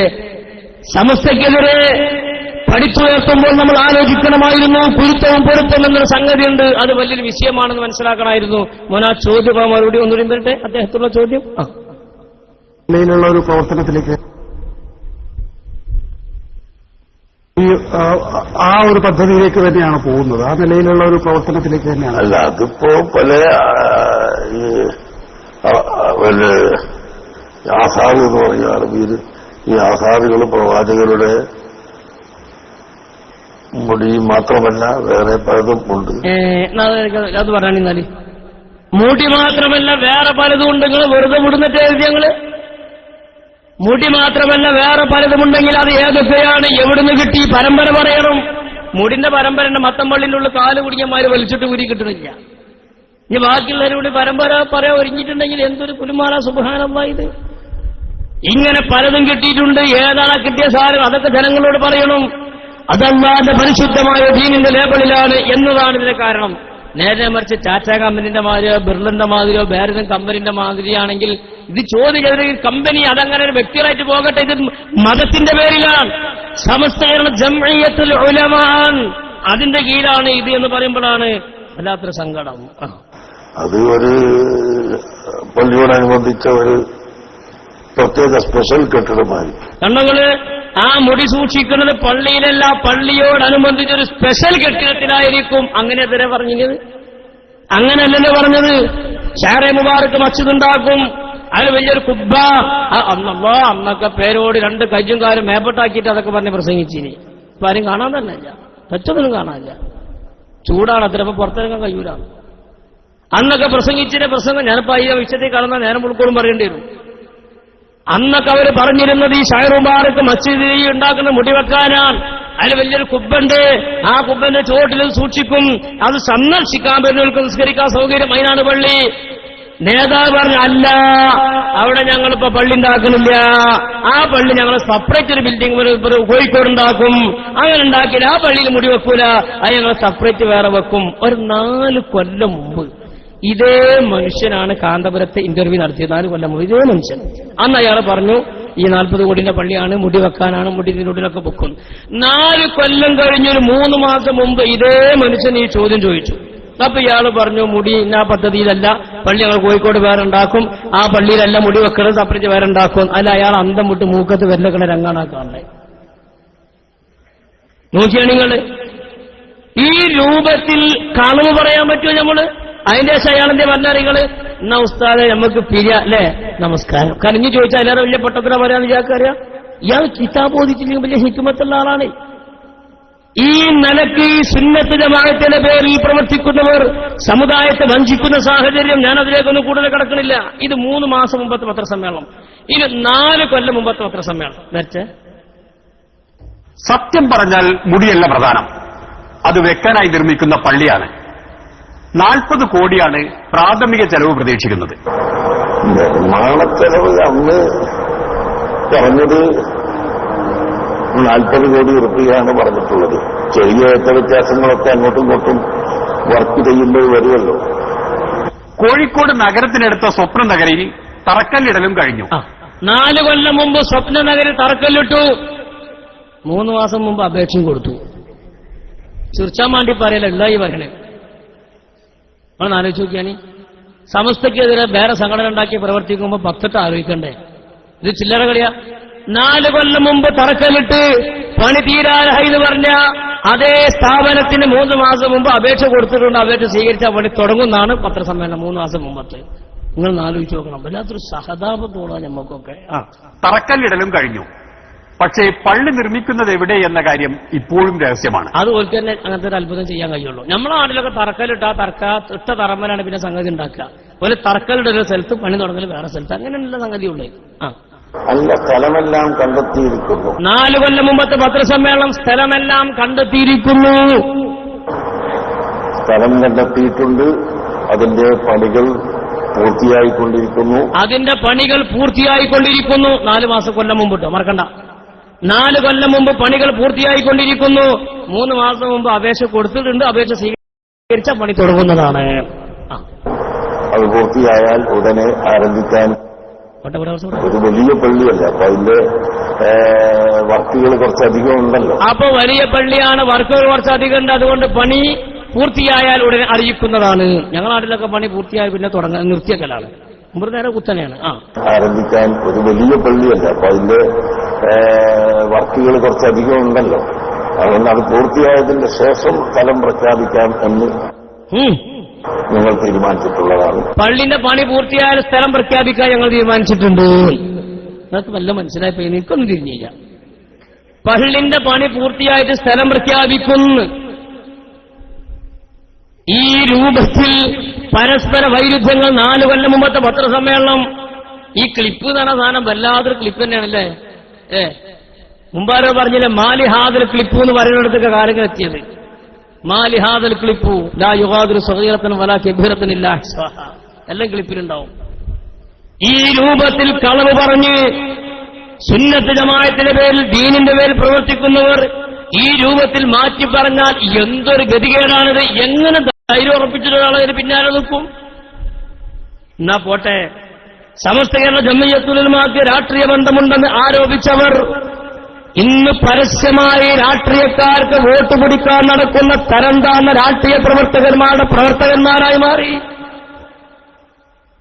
ഇന്നോർത്ത് ഞങ്ങൾ ഇന്നാളെ തോൽപ്പിക്കും, ഇന്നോർത്ത് ഞങ്ങൾ ഇന്നാളെ തോൽപ്പിക്കും, ഇന്നോർത്ത് ഞങ്ങൾ ഇന്നാളെ ജയിപ്പിക്കും എന്ന് പരസ്യമായി ദീനിന്റെ പേരിൽ പ്രവർത്തിക്കുന്ന രംഗത്തിറങ്ങി സമസ്തയുടെ ചരിത്രത്തിൽ 90 വർഷം പൂർത്തിയായ സമസ്തയുടെ ചരിത്രത്തിൽ ഇന്നുവരെ പ്രസിഡന്റോ സെക്രട്ടറിയോ ട്രഷററോ പോകട്ടെ മുഷാവറ മെമ്പർമാരോ ഉത്തരവാദപ്പെട്ട ആരെങ്കിലുമോ സമസ്തയുടെ 90 വർഷക്കാല ചരിത്രത്തിൽ ഇന്ന രാഷ്ട്രീയ പാർട്ടിക്ക് വോട്ട് ചെയ്യണമെന്നോ ഇന്ന രാഷ്ട്രീയ പാർട്ടിയെ ജയിപ്പിക്കണമെന്നോ തോൽപ്പിക്കണമെന്നോ ഒരു പ്രസ്താവന നടത്തിയത് സമസ്തയുടെ ചരിത്രത്തിൽ കാണാൻ സാധ്യമല്ല. കാരണം സമസ്ത എന്ന് പറഞ്ഞാൽ അത് ദീനുമായി ബന്ധപ്പെട്ട കാര്യമാണ്. സമുദായത്തിൽ ദീനിന്റെ കോട്ടം തട്ടുമ്പോൾ അതുമായി ഇടപെട്ട് ദീനിന്റെ മസ്ലഹത്തുമായി ബന്ധപ്പെട്ട കാര്യങ്ങൾ, മനുഷ്യന്റെ തസ്കിയത്തുമായി ബന്ധപ്പെട്ട കാര്യങ്ങൾ, സ്വർഗവും നരകവുമായി ബന്ധപ്പെട്ട കാര്യങ്ങൾ അത് തീരുമാനിക്കുന്നവരാണ് സമസ്തകളുടെ ജംഇയ്യത്തുൽ ഉലമയും പണ്ഡിതന്മാരും. ഓരോ രാഷ്ട്രീയത്തിന്റെ മസല പറയാനും ഓരോ ജയിപ്പിക്കാനും തോൽപ്പിക്കാനും രംഗത്തിറങ്ങിയാൽ ഈ പണ്ഡിതന്മാർക്കുള്ള നിലയും വിലയും സമുദായത്തിൽ ചവിട്ടിമതിക്കപ്പെടില്ലേ?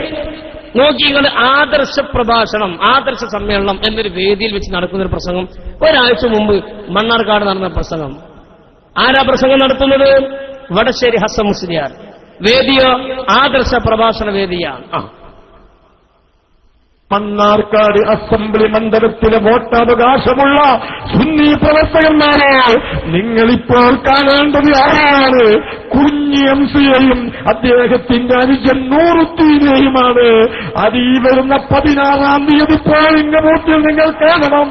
അത് കണ്ടാൽ മാത്രം പോലെ നിങ്ങളെ ജനാധിപത്യാവകാശം ഈ അരുംകൊലയാളികളെ കൂട്ടുപിടിച്ച് അവർക്ക് സംരക്ഷണം നൽകുന്ന ഈ ഇന്ത്യൻ യൂണിയൻ മുസ്ലിം ലീഗിന്റെ സ്ഥാനാർത്ഥി പരാജയപ്പെടുന്ന രൂപത്തിലേക്ക് ആ സ്മരണ നിങ്ങൾ ഉപയോഗപ്പെടുത്തണമെന്ന് പറഞ്ഞാൽ കണ്ടുകള് ആദർശ പ്രഭാഷണ വേദിയിലാണ് ഇന്ത്യൻ യൂണിയൻ മുസ്ലിം ലീഗിന്റെ സ്ഥാനാർത്ഥിയെ പരാജയപ്പെടുത്തുന്ന ഒരു കുളിയണ്ടർ പ്രസംഗിക്കാണ്. രാഷ്ട്രീയ വിശദീകരണം പറഞ്ഞാൽ നമുക്ക് തകരാറില്ല. ആദർശ പ്രഭാഷണ വേദി എന്താദർശാണിത്? സമസ്ത കേരള ജംഇയ്യത്തുൽ ഉലമാക്ക് രാഷ്ട്രീയ ബന്ധമുണ്ടെന്ന് ആരോപിച്ചു പോയവർ തനിച്ച രാഷ്ട്രീയ പാർട്ടിക്കാരെ പോലെ വോട്ട് പിടിച്ച് മുസ്ലിം സമുദായത്തെ നെഞ്ചകത്തേക്ക് ആദർശപരമായ കത്തികുത്തി ഇറക്കുന്ന പ്രഭാഷണങ്ങളാണ്, വർഗീയ പ്രഭാഷണങ്ങളാണ് നടത്തിക്കൊണ്ടിരിക്കുന്നത്. ഞമ്മക്കതാദ്യം തന്നെ അറിയാം. പോത്ത് വാലൊന്നിച്ചാൽ ഞമ്മക്കറിയാം 2 സംഗതിക്കാണെന്ന്. കേരള മുസ്ലിം ജമാഅത്ത് രൂപീകരിച്ചപ്പോൾ തന്നെ നമുക്കറിയാം. കേരള മുസ്ലിം ജമാഅത്ത് ഇന്ത്യൻ യൂണിയൻ മുസ്ലിം ലീഗിനെയും സമസ്തയെയും അടിക്കാനുള്ള ഒരു പുതിയ വടിയാണ് എന്നത് രൂപീകരിച്ചപ്പോൾ നമുക്ക് ബോധ്യപ്പെട്ടിട്ടുണ്ട്. അത് ഈ നിയമസഭാ തെരഞ്ഞെടുപ്പിൽ വ്യക്തമായി തങ്ങളാൽ കഴിയുന്നതൊക്കെ ചെയ്ത് തനിച്ച തരംതാണ രാഷ്ട്രീയ പാർട്ടിക്കാരുടെ പ്രവർത്തനം നടത്തിക്കൊണ്ടിരിക്കുകയാണ്. രാഷ്ട്രീയ പ്രവർത്തനം നമുക്ക് ആർക്കും നടത്താം. പക്ഷെ മതസംഘടനയുടെ പേരിൽ, മതസംഘടനയുടെ ലേബലിന്റെ പേരിൽ കീഴിൽ മതപ്രഭാഷകരുടെ വേദിയിൽ വെച്ചൊക്കെ ഇങ്ങനത്തെ പ്രഭാഷണം നടക്കുന്നത് എത്ര വലിയ അബദ്ധമാണ് എന്ന് നമ്മൾ മനസ്സിലാക്കണം. പിന്നെ സുന്നത്ത് ജമാഅത്ത് ഏത് വേദിയിൽ വെച്ച് പറയും? രാഷ്ട്രീയക്കാർ ഇന്ന് പറഞ്ഞതാവില്ല, അടുത്ത ആഴ്ച പറയണത് ഈ കൊല്ലം ചെയ്തതാവില്ല, അടുത്ത കൊല്ലം ഒക്കെ മാറ്റിപ്പറയാൻ രാഷ്ട്രീയക്കാർക്ക് അതൊക്കെ പറ്റും. പക്ഷേ മതസംഘടന പ്രവർത്തിക്കുന്നവർക്ക് എങ്ങനെ ഈ നിറമാറുന്ന സ്വഭാവം, ഓർക്കുന്ന സ്വഭാവം എങ്ങനെ സ്വീകരിക്കാൻ പറ്റും? അപകടമാണ്. ഇവിടെ ഒരു കാര്യം കൂടി നമ്മൾ ഓർമ്മപ്പെടുത്തുകയാണ്. 9 ഞാൻ കൂടുതൽ വിഷയത്തേക്ക് കടക്കുന്നില്ല. ഇടതുപക്ഷ ജനാധിപത്യ മുന്നണിക്ക് ഞങ്ങൾ പിന്തുണ കൊടുക്കും, UDF-നെ ഞങ്ങൾ പരാജയപ്പെടുത്തുമെന്ന് പരസ്യമായി പിന്തുണ പ്രഖ്യാപിച്ചപ്പോൾ പാലോളി മുഹമ്മദ് കുട്ടി രംഗത്ത് വന്നു. അന്റെ പിന്തുണ ഞങ്ങൾക്ക് വേണ്ട, വെറുതെ പറയില്ല, അപ്പോൾ കേൾപ്പിക്കാൻ പോകണം. പാലോളി മുഹമ്മദ് കുട്ടി അയാളെ കൂടെ കൂട്ടിയാൽ LDF ബന്ധം തകർന്നു തരിപ്പണമാകും, കൂടെ കൂട്ടാൻ പറ്റൂലാതെ പാലോളി മുഹമ്മദ് കുട്ടി പരസ്യമായിട്ട് ലേഖനത്തിലെഴുതി. അത് വാർത്തകളിൽ, ചാനലുകളിൽ വന്നു. മാത്രമല്ല മുടിനെ സംബന്ധിച്ച് പാലോളി ഇതുവരെ മുണ്ടിയില്ല. അപ്പൊ കഴിഞ്ഞ ദിവസം മുടിയാണ്. അത് മൂപ്പരെ പെണ്ണുങ്ങൾക്കും കുട്ടികൾക്കും ജീവിക്കാനുള്ള പദ്ധതിയാണ്. അതിനകത്ത് പോയിക്കോട്ടെയാണ്. പാലോളി മുഹമ്മദ് കുട്ടി ആ വിഷയത്തിൽ മസല പറഞ്ഞു. വരട്ടെ.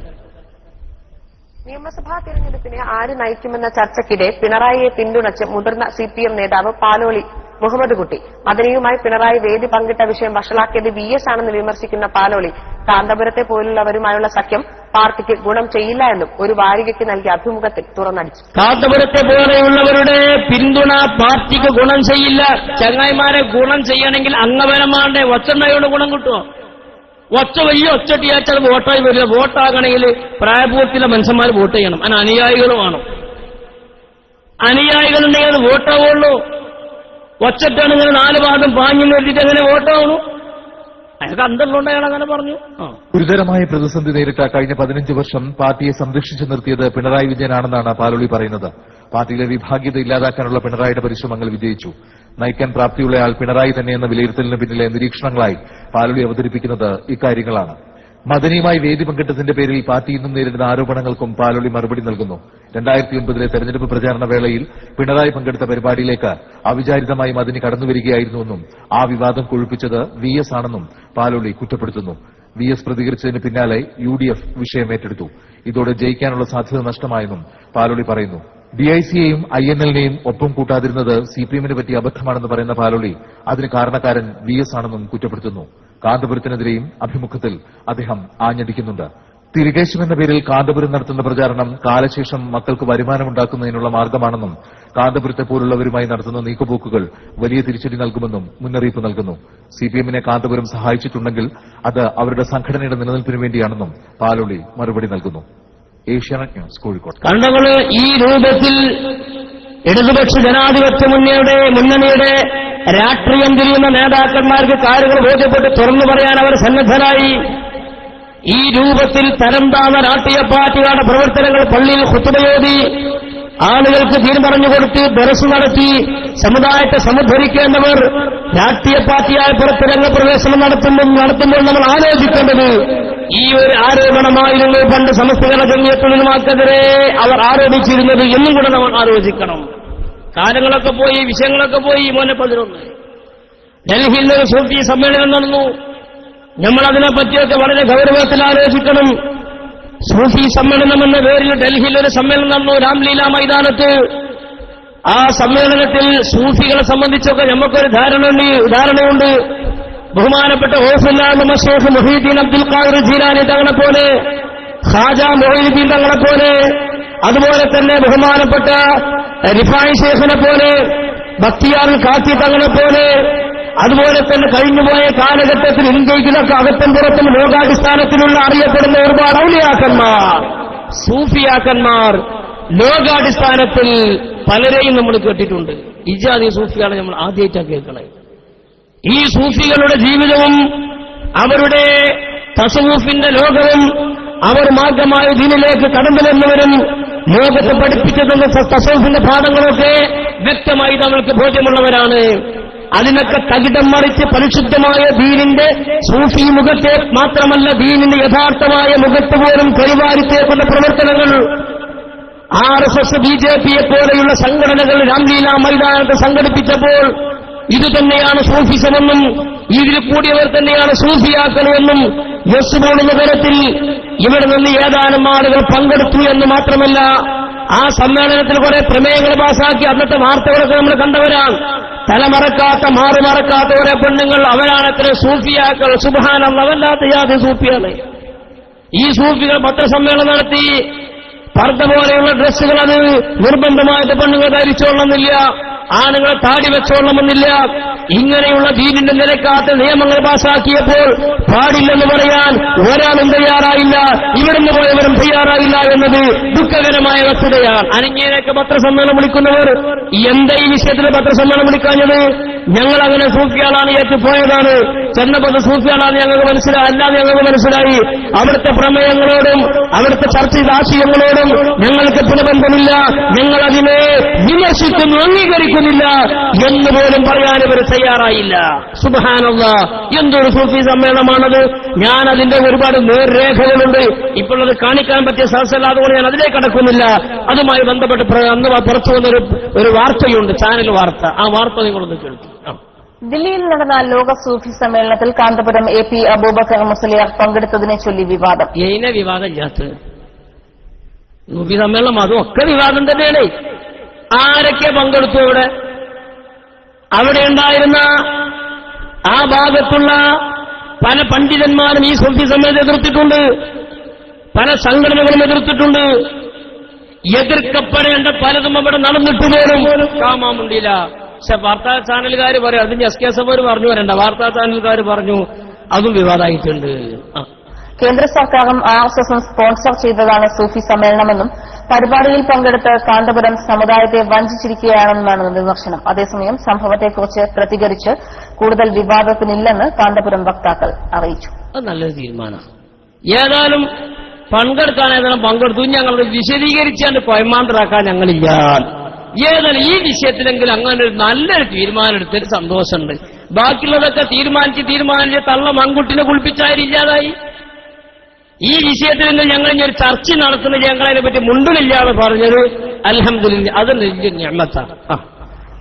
കഴിഞ്ഞ ദിവസം ഡൽഹി വിജ്ഞാൻ ഭവനിലും രാംലീല മൈതാനത്തുമായാണ് ലോക സൂഫി സമ്മേളനം നടന്നത്.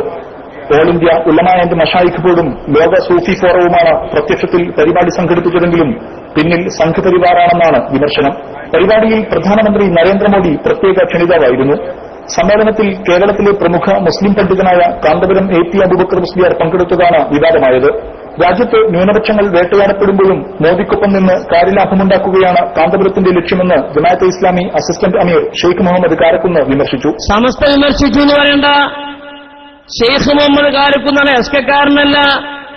ഏതൊരു ത്വരീഖത്തിന്റെ ഷെയ്ഖാന്നും കരുതണ്ട. ഷെയ്ഖ് മുഹമ്മദ് കാരക്കുന്ന് എന്നൊക്കെ പറയുമ്പോൾ അത് ഷെയ്ഖ് മതാക്കാന്നാ ശരിക്കും പേര്. അത് നന്നാക്കിയപ്പോൾ ഷെയ്ഖ് മുഹമ്മദ് കാരക്കുന്നാണ് ജമാഅത്തെ ഇസ്ലാമിയുടെ അമീർ. എന്താ മൂപ്പര അഭിപ്രായം? അധികാരി വർഗത്തിന്റെ ഒരു അരമനകളിൽ അപ്പക്കഷ്ടങ്ങൾക്ക് വേണ്ടി അടയിരിക്കുന്ന ഒരു സംഘം എക്കാലവും ഏതാണ്ട് എല്ലാ മതസമൂഹങ്ങളുമുണ്ട്. അത്തരം മതപുരോഹിതന്മാരെ ഉപയോഗപ്പെടുത്തിക്കൊണ്ടാണ് ഭരണകൂടം ഈ സമ്മേളനം സംഘടിപ്പിച്ചത്. കാന്തപുരത്തിനെതിരെ സമസ്ത EK വിഭാഗവും രംഗത്തെത്തി. എല്ലാവരും രംഗത്ത് വന്നിട്ടുണ്ട്. അടിസ്ഥാനപരമായ ദീനിന്റെ സൂഫിസത്തിനെതിരെ ശക്തമായിട്ടുള്ള നിലപാടാണത്. സൂഫികൾക്ക് അനുകൂലമല്ല. കേരളീയ മുസ്ലിമീങ്ങൾക്കിടയിൽ ഒരു സൂഫികൾക്ക് സ്ഥാനമുണ്ട്. ആ സ്ഥാനങ്ങളെ പിച്ച് ചീന്തി ഔറത്ത് പോലും മറക്കാത്ത തലമറക്കാത്ത പെണ്ണുങ്ങളെ സംഘടിപ്പിച്ചുകൊണ്ടാണ് സൂഫിസമെന്ന് ലോകത്തോട് പറയുമ്പോൾ അല്ലെന്ന് പറയാൻ ഞങ്ങൾ പഠിച്ച കിതാബുകളിലും ഞങ്ങൾ പഠിപ്പിച്ച ഗ്രന്ഥങ്ങളിലും സൂഫിസം ഇതല്ലെന്ന് പറയാൻ അവർ തയ്യാറായില്ല. ഇനി പോട്ടെ, നമ്മൾ ഏത് സാധാരണ ഒരു വയലാകുമ്പം തീരുമ്പോൾ 3 സ്വലാത്തിലാണ് പിരിച്ചിടും. സാധാരണ ഒരു വയല് ഒരു ദുആ സമ്മേളനമാകുമ്പോൾ കുറച്ച് ദിക്റും ചൊല്ലും, യാസീനൊക്കെ ഓതിരും, കുറച്ച് സ്വലാത്ത് ഏറെ ചൊല്ലും. സൂഫി സമ്മേളനമാകുമ്പോൾ എന്റെ അഭിപ്രായം അൽബക്കറെങ്കിലും ഓതണമെന്നാണ്. തീരുമ്പം അല്ല സൂഫി സമ്മേളനം കാരണം വേൾഡ് സൂഫികളല്ലേ സംഗമിച്ചത്. എന്നാ സൂഫി സമ്മേളനം തീർന്ന എങ്ങനെ അറിയങ്ങള്? സൂഫിയാക്കൾ മുഴുവനും പ്രത്യേകമായ ഒരിക്കൽ വേദിയിൽ അണിനിരക്കുന്നു. ആ സൂഫിയാക്കളുടെ കൂടെ പ്രത്യേക തെർബിയത്ത് ലഭിച്ച സൂഫിയാക്കന്മാർ ഡാൻസ് നടത്തുക. ഡാൻസ്. ഇന്നലെ ബാക്കിയുള്ള സൂഫിയാളൊക്കെ സെൽഫി എടുക്കാം. വല്ലാത്തൊരു സൂഫിയാണിത്, സെൽഫി സൂഫി. വെറുതെ പറയല്ല, സൂഫി സമ്മേളന സമാപന ആ രംഗം കണ്ടുകൊടുക്കും.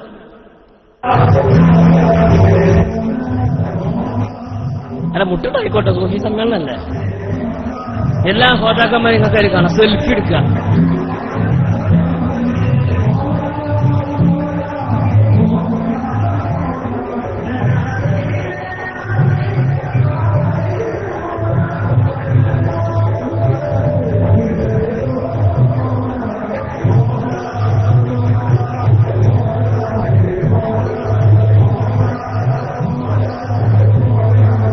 എല്ലാ സൂഫികളും ഉണ്ട്. ആ പോട്ടെ പോട്ടെ.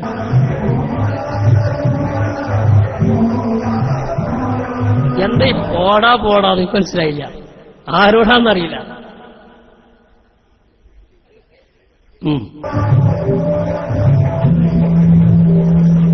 ഈ രൂപത്തിൽ പരിശുദ്ധമായ ദീനിന്റെ മുഖത്തെ കരുവാരിത്തേച്ച് ഞമ്മക്ക് പറയണം, പങ്കെടുക്കണോ പങ്കെടുത്തോട്ടെ, ഞമ്മക്കതിലല്ല വിഷയം. ഈ രൂപത്തിൽ ദീനിന് വിരുദ്ധമായ സൂഫി ലോകത്ത് ചർച്ച ചെയ്യപ്പെടാത്ത, ദീനിന് പരിചയമില്ലാത്ത ഒരു സമ്മേളനം ഇങ്ങനെ പങ്കെടുത്താൽ അടുത്ത കൊല്ലം വേറെ സമ്മേളനം പങ്കെടുക്കൂല. ശരിയാത്ത സമ്മേളനം, ലോക ശരിയാത്ത സമ്മേളനം എന്ന് പറഞ്ഞ് സമ്മേളനം സംഘടിപ്പിച്ചാൽ അതിലും പങ്കെടുക്കുക. ശരിയാത്തുമായിട്ട് ബന്ധമില്ലാത്ത പ്രമേയങ്ങൾ പാസാക്കിയാൽ മിണ്ടാതെ പോരെന്നാണ് അതിന്റെ അർത്ഥം. ഈ രൂപത്തിൽ ദീനിനെ തകർക്കാൻ വേണ്ടി പണിയെടുക്കുന്നവർക്ക് കൂട്ടുനിന്ന് കൊടുക്കുന്ന പണിയാണ് ഇപ്പോൾ നടക്കുന്നത്. ഒരു കഥ ഞാൻ വായിച്ചത് ഞാൻ ഇപ്പോഴും ഓർക്കുകയാണ്. വലിയൊരു കാട്, ആ കാട്ടിൽ വലിയ മരങ്ങളുണ്ട്, ആ മരങ്ങൾക്കിടയിൽ ചെറിയ മരങ്ങളുണ്ട്. അങ്ങനെ നിൽക്കഴിഞ്ഞ് ഏത് ആയത്തിന് അർത്ഥം ചോദിക്കേണ്ട ഒരു കഥയാണ്. അങ്ങനെ കുറച്ച് ആളുകളും കാട്ടിലേക്ക് കയറി അത്രേ. അവ ചെറിയ മരങ്ങൾക്ക് ബേജാറായി. ഓരോ അതിനെ കണ്ടിട്ടില്ലാത്ത കുറെ മനുഷ്യന്മാരിങ്ങനെ കണ്ടപ്പോൾ, ജീവികളെ കണ്ടപ്പോൾ അവരൊക്കെ ബേജാറായി. അവര് വന്നിട്ട് വലിയ മരത്തിനോട് പറഞ്ഞത്ര, ഇങ്ങനെ കുറെ ആൾക്കാർ കാട്ടിൽ വന്നിട്ടുണ്ട്, നമ്മളെന്താ ചെയ്യേണ്ടി? ആ വലിയ മരങ്ങളോട് ചോദിച്ചു പോലെ കയ്യിൽ വല്ലതുണ്ടോ? അവര് കയ്യിലൊന്നുമില്ല, എന്നാ ബേജാറാണ്ടോ. പിന്നെ കുറെ കാലം കഴിഞ്ഞപ്പോ ഈ മനുഷ്യന്മാര് പിന്നെയും കാട്ടിൽ കയറി വന്നു.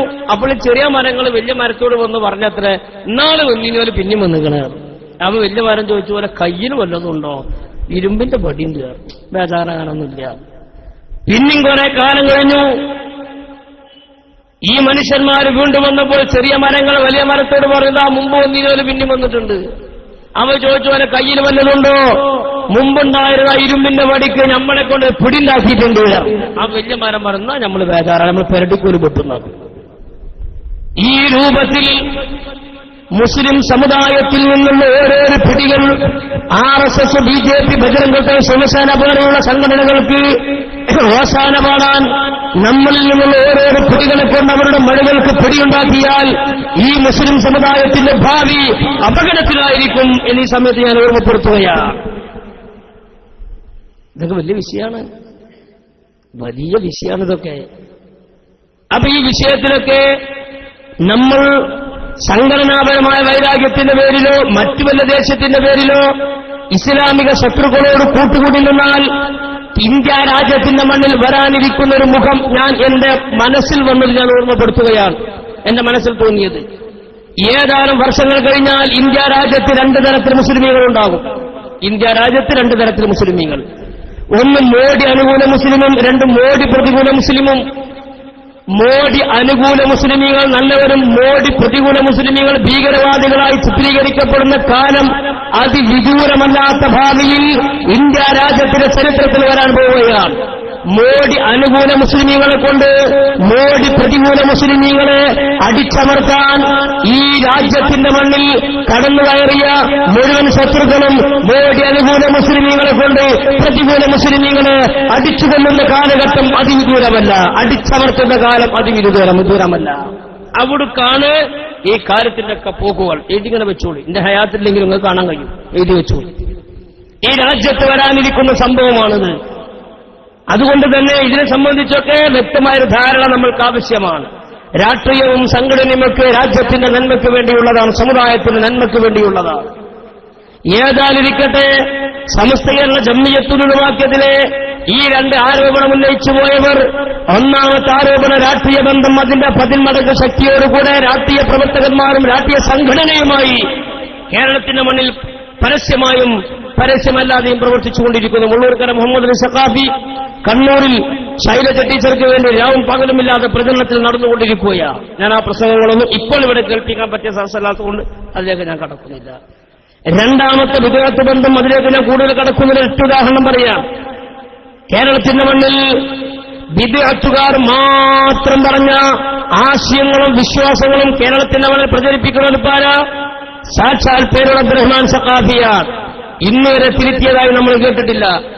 വിദേഹത്തുകാർ മാത്രം പറയുന്ന വാദം കേരളത്തിന്റെ മണ്ണിൽ വാദിക്കുന്ന, കേരളത്തിന്റെ മണ്ണിൽ പ്രചരിപ്പിക്കുന്ന ഒരു വ്യക്തി പേരുള്ള അബ്ദുറഹ്മാൻ സഖാഫി. എന്താണ് ഗുരുതരമായ ആരോപണം? ഹബീബായ സയ്യിദുൽ വറ അഷ്റഫുൽ ഖൽഖ് മുഹമ്മദ് റസൂലുള്ളാഹി സ്വല്ലല്ലാഹു അലൈഹി വസല്ലമ തങ്ങൾക്ക് നിഴലുണ്ടായിരുന്നു എന്നൊരു വാദം, അപകടകരമായൊരു വാദം. ലോക ചരിത്രത്തിൽ ഒരാൾ ഒരു സുന്നത്ത് ജമാഅത്തിന് പണ്ഡിതനും അങ്ങനെ പറഞ്ഞിട്ടില്ല. ഞാൻ വിശദീകരിച്ച സമയം കളയുന്നില്ല. അദ്ദേഹത്തിന്റെ പ്രസംഗത്തിൽ നിന്ന് കാര്യങ്ങൾ ബോധ്യപ്പെടും. ഉസ്താദ് പ്രസംഗത്തിൽ നേരത്തെ ഉദ്ധരിച്ചൊരു ഹദീസിൽ നബി സല്ലല്ലാഹു അലൈഹി വസല്ലമയുടെ നിഴൽ കണ്ടു എന്ന് പറഞ്ഞുവല്ലോ. അപ്പോൾ നബി തങ്ങൾക്ക് നിഴൽ ഉണ്ടാവാറില്ല എന്ന് പറയുന്നതിന്റെ അർത്ഥമെന്താ? നബി സല്ലല്ലാഹു അലൈഹി വസല്ലമ തങ്ങളുടെ നിഴൽ കണ്ടു എന്ന് നേരത്തെ ഞാൻ മുസ്നദിൽ ഹദീസ് പറഞ്ഞു. നബി സല്ലല്ലാഹു അലൈഹി വസല്ലമ തങ്ങൾക്ക് നിഴൽ ഉണ്ടാകാറില്ല എന്ന് സാധാരണ പറഞ്ഞു കേൾക്കാറുണ്ടല്ലോ. അപ്പോൾ ഇത് രണ്ടും തമ്മിൽ എതിരാവുകയില്ലേ എന്നാണ് ചോദ്യത്തിന്റെ ആകത്തുക. നബി സല്ലല്ലാഹു അലൈഹി വസല്ലമ തങ്ങൾക്ക് നിഴൽ ഉണ്ടാകാറില്ല എന്ന് പറയുന്നതും ഇവിടെ നിഴൽ കണ്ടു എന്ന് പറയുന്നതും തമ്മിൽ എതിരില്ല. എതിരന്നെ, അത് രണ്ട് എതിരന്നെയാണ്. നിബിതങ്ങൾക്ക് നിഴലുണ്ടാകാറുണ്ട് എന്ന് പറഞ്ഞതും നിഴലുണ്ടാകാറില്ല എന്ന് പറഞ്ഞു രണ്ടും ഒന്നല്ല, രണ്ടും എതിരന്നെയാണ്. നിബിതങ്ങൾക്ക് നിഴൽ ഉണ്ടാകാറുണ്ട് എന്ന വാദം പച്ചക്കളവാണ്. ഒരു കാലത്തും ഒരിക്കലും നിബിതങ്ങൾക്ക് അങ്ങനെ നിഴലുണ്ട് എന്നൊരു വാദം സുന്നത്ത് ജമാഅത്തിന്റെ പണ്ഡിതന്മാർ ഒരാളും പറഞ്ഞിട്ടില്ല, നിങ്ങളല്ലാതെ. എന്തുകൊണ്ട് നിഴലുണ്ടാകാറില്ല എന്ന് പറഞ്ഞത് ഒരു സമയത്തും ഒരിക്കലും ഒരു നിലത്തും നിഴലില്ല എന്നല്ല. അങ്ങനെ തന്നെ ഒരു കാലത്ത് ഒരിക്കലും ഒരു കാലത്ത് നബിതങ്ങൾക്ക് നിഴലില്ല തന്നെയാണ് ആ നിഴലില്ല എന്ന് പറഞ്ഞ വാദം. നിഴൽ ഉണ്ടാകാറുണ്ട് എന്ന് പറഞ്ഞത് എപ്പോഴും എവിടെയും എങ്ങനെയും നിഴലുണ്ടാകാറുണ്ട് എന്നുമല്ല. ഒരിക്കൽ നബിതങ്ങൾ ഒരു സമയത്ത് ഒരു കാലത്ത് നബിതങ്ങൾക്ക് നിഴലുണ്ടാവാറില്ല, അങ്ങനെ തന്നെയാണ് വിശ്വാസം.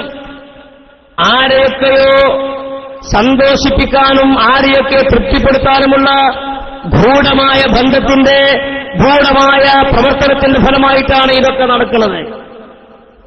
അതുകൊണ്ട് സുന്നത്ത് ജമാഅത്തിന്റെ ആശയങ്ങൾ പ്രചരിപ്പിക്കാനും സുന്നത്ത് ജമാഅത്തിന്റെ വിശ്വാസങ്ങൾ ജനങ്ങളിലേക്ക് എത്തിക്കാനും മഹിതമായ ഒരു സംഘടന എന്ന നിലക്ക് സമസ്തീകരണ ജമിയത്തുൽ ഉലമ അന്നും ഇന്നും ഒരേ ആശയത്തിൽ നിലനിൽക്കുകയാണ്. മാറ്റി പറയേണ്ടി വന്നിട്ടില്ല, തിരിച്ചേണ്ടി വന്നിട്ടില്ല.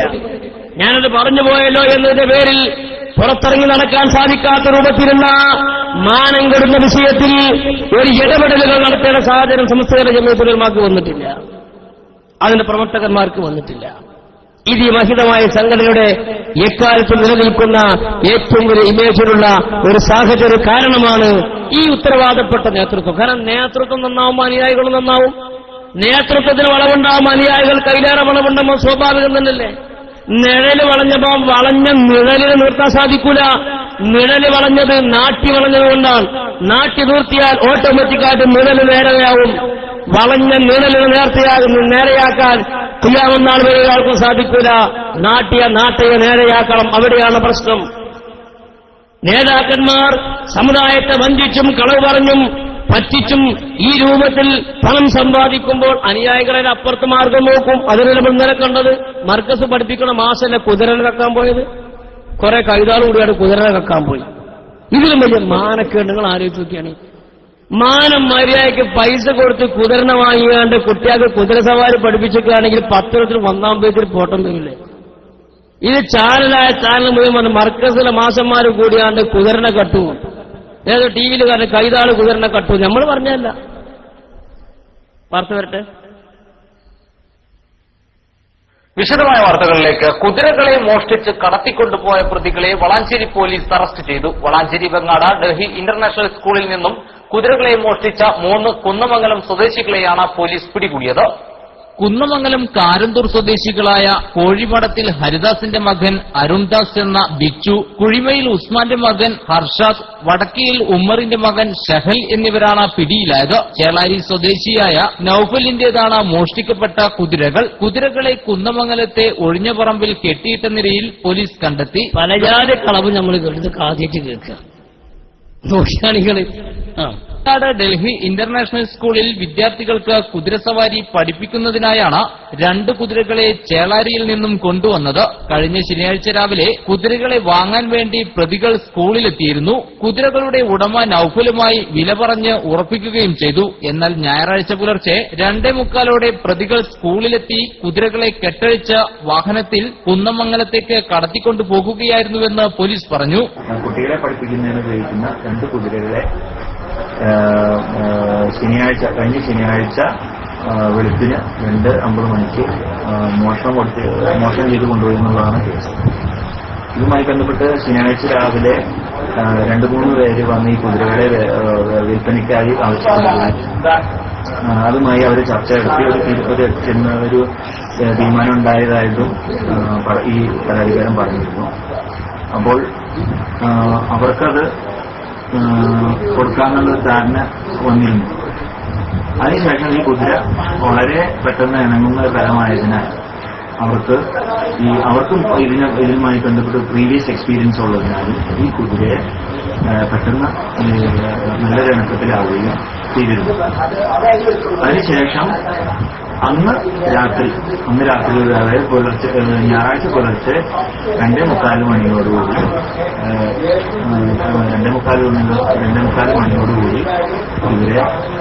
ഈ കുതിരകളെ രണ്ടിനെ അയച്ചതായി പിറ്റേന്ന് ഡൽഹി ഇന്റർനാഷണൽ പബ്ലിക് സ്കൂളിലെ മുൻവശത്തുള്ള ക്യാമറ വെച്ചിരിക്കുന്നു വ്യക്തമായി. സ്കൂളിലെ CCTV ക്യാമറ പരിശോധിച്ചതിൽ നിന്നും പ്രതികൾ കുതിരകളെ കടത്തിക്കൊണ്ടുപോകുന്ന ദൃശ്യങ്ങൾ ലഭിച്ചു. തുടർന്ന് വളാഞ്ചേരി SI PM ഷമീറിന്റെ നേതൃത്വത്തിലുള്ള പോലീസ് സംഘം വ്യാഴാഴ്ച കുന്നമംഗലത്തെത്തി കുതിരകളെ വാങ്ങാൻ എന്ന വ്യാജേന പ്രതികളെ ഫോണിൽ വിളിച്ചു. കടത്തിക്കൊണ്ടുവന്ന ഒരു കുതിരയെ പ്രതികൾ വിൽക്കാൻ തീരുമാനിക്കുകയും കുതിരകളെ പോലീസിന് കാണിച്ചു കൊടുക്കുകയും ചെയ്തു. ഇവിടെ വെച്ച് പോലീസ് പ്രതികളെയും കുതിരകളെയും കസ്റ്റഡിയിലെടുക്കുകയായിരുന്നു. കുതിരകളെ പരിപാലിച്ച് പരിചയമുള്ളവരാണ് പിടിയിലായ പ്രതികൾ. 2ാം പ്രതി ഹർഷാദ് അധ്യാപകനായ കാരന്തൂർ മർക്കസിലേക്ക് വേണ്ടിയാണ് പ്രതികൾ കുതിരകളെ മോഷ്ടിച്ചതെന്ന് പോലീസ് പറഞ്ഞു. നോക്കിയാണികള് മർക്കസിലെ കാരന്തൂർ മർക്കസിലെ അധ്യാപകൻ അവിടുത്തെ കുട്ടികളെ കുതിരസവാരി പഠിപ്പിക്കാൻ വേണ്ടിട്ട് ആരാന്റെ കുതിരനെ കട്ടുകൊണ്ടുപോയി. ഉൾപ്പുണ്ടോന്ന് ചോദിക്കണേ, അതുണ്ടെങ്കിൽ പണിക്ക് ആദ്യം തന്നെ പോകില്ലല്ലോ. മനോസാപ്രദത്തെ കുറച്ചുകൂടി വ്യാഴാഴ്ച കുന്നമംഗലത്തെത്തി കുതിരകളെ വാങ്ങാൻ എന്ന വ്യാജേന പ്രതികളെ ഫോണിൽ വിളിച്ചു. കടത്തിക്കൊണ്ടുവന്ന ഒരു കുതിരയെ പ്രതികൾ വിൽക്കാൻ തീരുമാനിക്കുകയും കുതിരകളെ പോലീസിന് കാണിച്ചു കൊടുക്കുകയും ചെയ്തു. ഇവിടെ വെച്ച് പോലീസ് പ്രതികളെയും കുതിരകളെയും കസ്റ്റഡിയിലെടുക്കുകയായിരുന്നു. കുതിരകളെ പരിപാലിച്ച് പരിചയമുള്ളവരാണ് പിടിയിലായ പ്രതികൾ. 2ാം പ്രതി ഹർഷാദ് അധ്യാപകനായ കാരന്തൂർ മർക്കസിലേക്ക് വേണ്ടിയാണ് പ്രതികൾ കുതിരകളെ മോഷ്ടിച്ചതെന്ന് പോലീസ് പറഞ്ഞു. പ്രതികളെ തിരൂർ കോടതിയിൽ ഹാജരാക്കി. Valanchery SI PM ഷമീറിനോടൊപ്പം ASI Unnikrishnan, CPO Manoj എന്നിവരടങ്ങിയ സംഘമാണ് പ്രതികളെ പിടികൂടിയത്. മഹാനായ കണ്ണിയത്തുസാദ് പതിറ്റാണ്ടുകൾക്ക് മുമ്പ് കോഴിക്കോട് വെച്ചും മലപ്പുറത്ത് വെച്ചും നടത്തിയ പ്രസംഗത്തിന്റെ പ്രാർത്ഥനയുടെ അനന്തരഫലമാണ് ജർക്കിങ്ങാണി നടന്നുകൊണ്ടിരിക്കുന്നത്. മുഖം കെടുത്തണമേ എന്നൊരു പ്രാർത്ഥന അത് അന്വർത്ഥമായി കൊണ്ടേയിരിക്കുകയാണ്. അങ്ങനെ മുഖം കെടാതിരിക്കണമെങ്കിൽ മാനം മര്യാദക സമുദായത്തിന്റെ നന്മയ്ക്ക് വേണ്ടി പ്രവർത്തിക്കുന്നവരാകണം. നിങ്ങൾ ആലോചിച്ചു നോക്കുന്ന അവന്റെ പവിത്രമായ പള്ളിക്കോമ്പിൽ പള്ളി, മദ്രസക്കോമ്പിൽ മദ്രസ, വഖഫ് സ്വത്തുക്കൾ പോലും കൈകാര്യം ചെയ്യുന്നിടത്ത് വലിയ കുറ്റകൃത്യങ്ങൾ കാണിക്കുന്നു. വഖഫ് സ്വത്തുക്കൾ പോലും പിടിച്ചടക്കുന്നു. വഖഫ് സ്വത്തുക്കൾ പോലും ഓഹരി ചെയ്യുന്നു. മദ്രസയ്ക്ക് വേണ്ടി വഖഫ് ചെയ്ത തെങ്ങും കവുങ്ങും പിടിച്ചടക്കുന്നു. മദ്രസകൾക്ക് വേണ്ടി വഖഫ് ചെയ്ത പാടങ്ങളും പറമ്പുകളും പിടിച്ചടക്കുന്നു. ഇങ്ങനെ അല്ലാഹുവിന്റെ ദീനിന്റെ വിഷയത്തിൽ നേരും നെറികേടുമില്ലാതെ നിലനിൽപ്പിന്റെ അവസാന പോരാട്ടത്തിന് വേണ്ടി സുന്നത്ത് ജമാഅത്തിന്റെ പേരിൽ ഈ മഹിതമായ സംഘടനയ്ക്കെതിരെ സജീവമായി പ്രവർത്തിച്ചുകൊണ്ടിരിക്കുമ്പോൾ 1926 മഹാനായ ബഹുമാനപ്പെട്ട വരക്കൽ മുല്ലക്കോയ തങ്ങൾ ഈ മഹിതമായ പാരമ്പര്യത്തിന്റെ വിറകുടമായ സംഘടന രൂപീകരിക്കുന്ന സമയത്ത് ഇരിക്കുകയും ആയ ലോകത്തേക്ക് ഉയർത്തിയിട്ട് മഹാനവർഗത്തിലേക്ക് പ്രാർത്ഥന ആ പ്രാർത്ഥനയിൽ മഹാനവറുകൾ പറഞ്ഞത്, ഈ മഹിതമായ സമസ്തയുടെ ത്രിവർണ്ണ പതാക നാളെ ഇമാം മഹദിയുടെ കൈകളിലേക്ക് എത്തിക്കണമേ എന്ന് പ്രാർത്ഥിക്കുകയും അവിടെ കൂടിയിരുന്ന സച്ചരിതരായ മഹാന്മാരായ പണ്ഡിതന്മാർ ആമേൻ പറയുകയും ചെയ്തിട്ടുണ്ടെങ്കിൽ ഒരു കാര്യം സത്യമാണ്, ഖിയാമത്ത് നാൾ വരെ അല്ലാതെ പരിശുദ്ധമായ ദീന് പറയാനുള്ള സംഘടന സമസ്തീകരണ ജമിയത്തുനിന്ന് മാത്രമാണ്. രാഷ്ട്രീയ പാർട്ടികൾ രാഷ്ട്രീയമായി പ്രവർത്തിക്കുന്നതും മതസംഘടന എന്ന ലേബലിൽ മതത്തിന്റെ നിയമങ്ങൾ പറയാനും രാഷ്ട്രീയം എന്നത് രാഷ്ട്രീയമായി കാണാനും ചങ്കൂറ്റമുള്ള അതിന് കരളുറപ്പുള്ള ഒരു സംഘടന SKSSF മാത്രമാണ്. സമസ്തീകരണ ജമിയത്തുനിലയുടെ ആശയങ്ങളും ആദർശങ്ങളും സമുദായത്തെ ബോധ്യപ്പെടുത്തുന്ന ഇത്തരം ആദർശ വിശദീകരണ സമ്മേളനങ്ങൾ സമുദായത്തിന്റെ നാടിന്റെ നാനാഭാഗങ്ങളിൽ നടക്കുമ്പോൾ സത്യം അതുപോലെ മനസ്സിലാക്കാനും സത്യത്തിനടിയുറച്ചു നിൽക്കാനും ദീനിന്റെ വലിയ ഖാദിമുകളായി എന്നും ദീനിന്റെ മസ്ലഹത്തിന് വേണ്ടി പ്രവർത്തിക്കാനും പടച്ചറബ് തൗഫീഖ് നൽകുമാറാകട്ടെ. ആമീൻ എന്ന് ദുആ ചെയ്ത് റബ്ബനാ തഖബ്ബൽ മിന്നാ ദുആഅനാ ഇന്നക അൻത സമീഉൽ അലീം വതുബ് അലൈനാ ഇന്നക അൻത തവ്വാബുർ റഹീം. അല്ലാഹുവേ സദസ്സ് ഞങ്ങൾ കബൂലാക്കണമേ തമ്പുരാനെ. പടച്ചവനെ ദുആ കൊണ്ട് വസിയത്ത് ചെയ്തവർക്ക് ഖൈർ നൽകണമേ റബ്ബ്. ഞങ്ങളുടെ എല്ലാ കാര്യങ്ങളും എളുപ്പമാക്കി തരണമേ റബ്ബ്. അല്ലാഹുവേ മഹാന്മാരായ പണ്ഡിതന്മാർ കാണിച്ചതെന്ന വഴിയിലൂടെ ഞങ്ങളെ മുന്നോട്ട് കൊണ്ടുപോകണമേ തമ്പുരാനെ. പടച്ചവനെ ദീനിന്റെ മരണം വരെ ഖിദ്മത്ത് ചെയ്യാനുള്ള ആരോഗ്യം നൽകണമേ അല്ലാഹ്. ഈ പരിപാടി സംഘടിപ്പിച്ചവർ ഇതിനു വേണ്ടി പ്രവർത്തിച്ചവർ ഇതിനു വേണ്ടി സഹായിച്ചവർ എല്ലാവർക്കും ഖൈർ നൽകണമേ റബ്ബ്.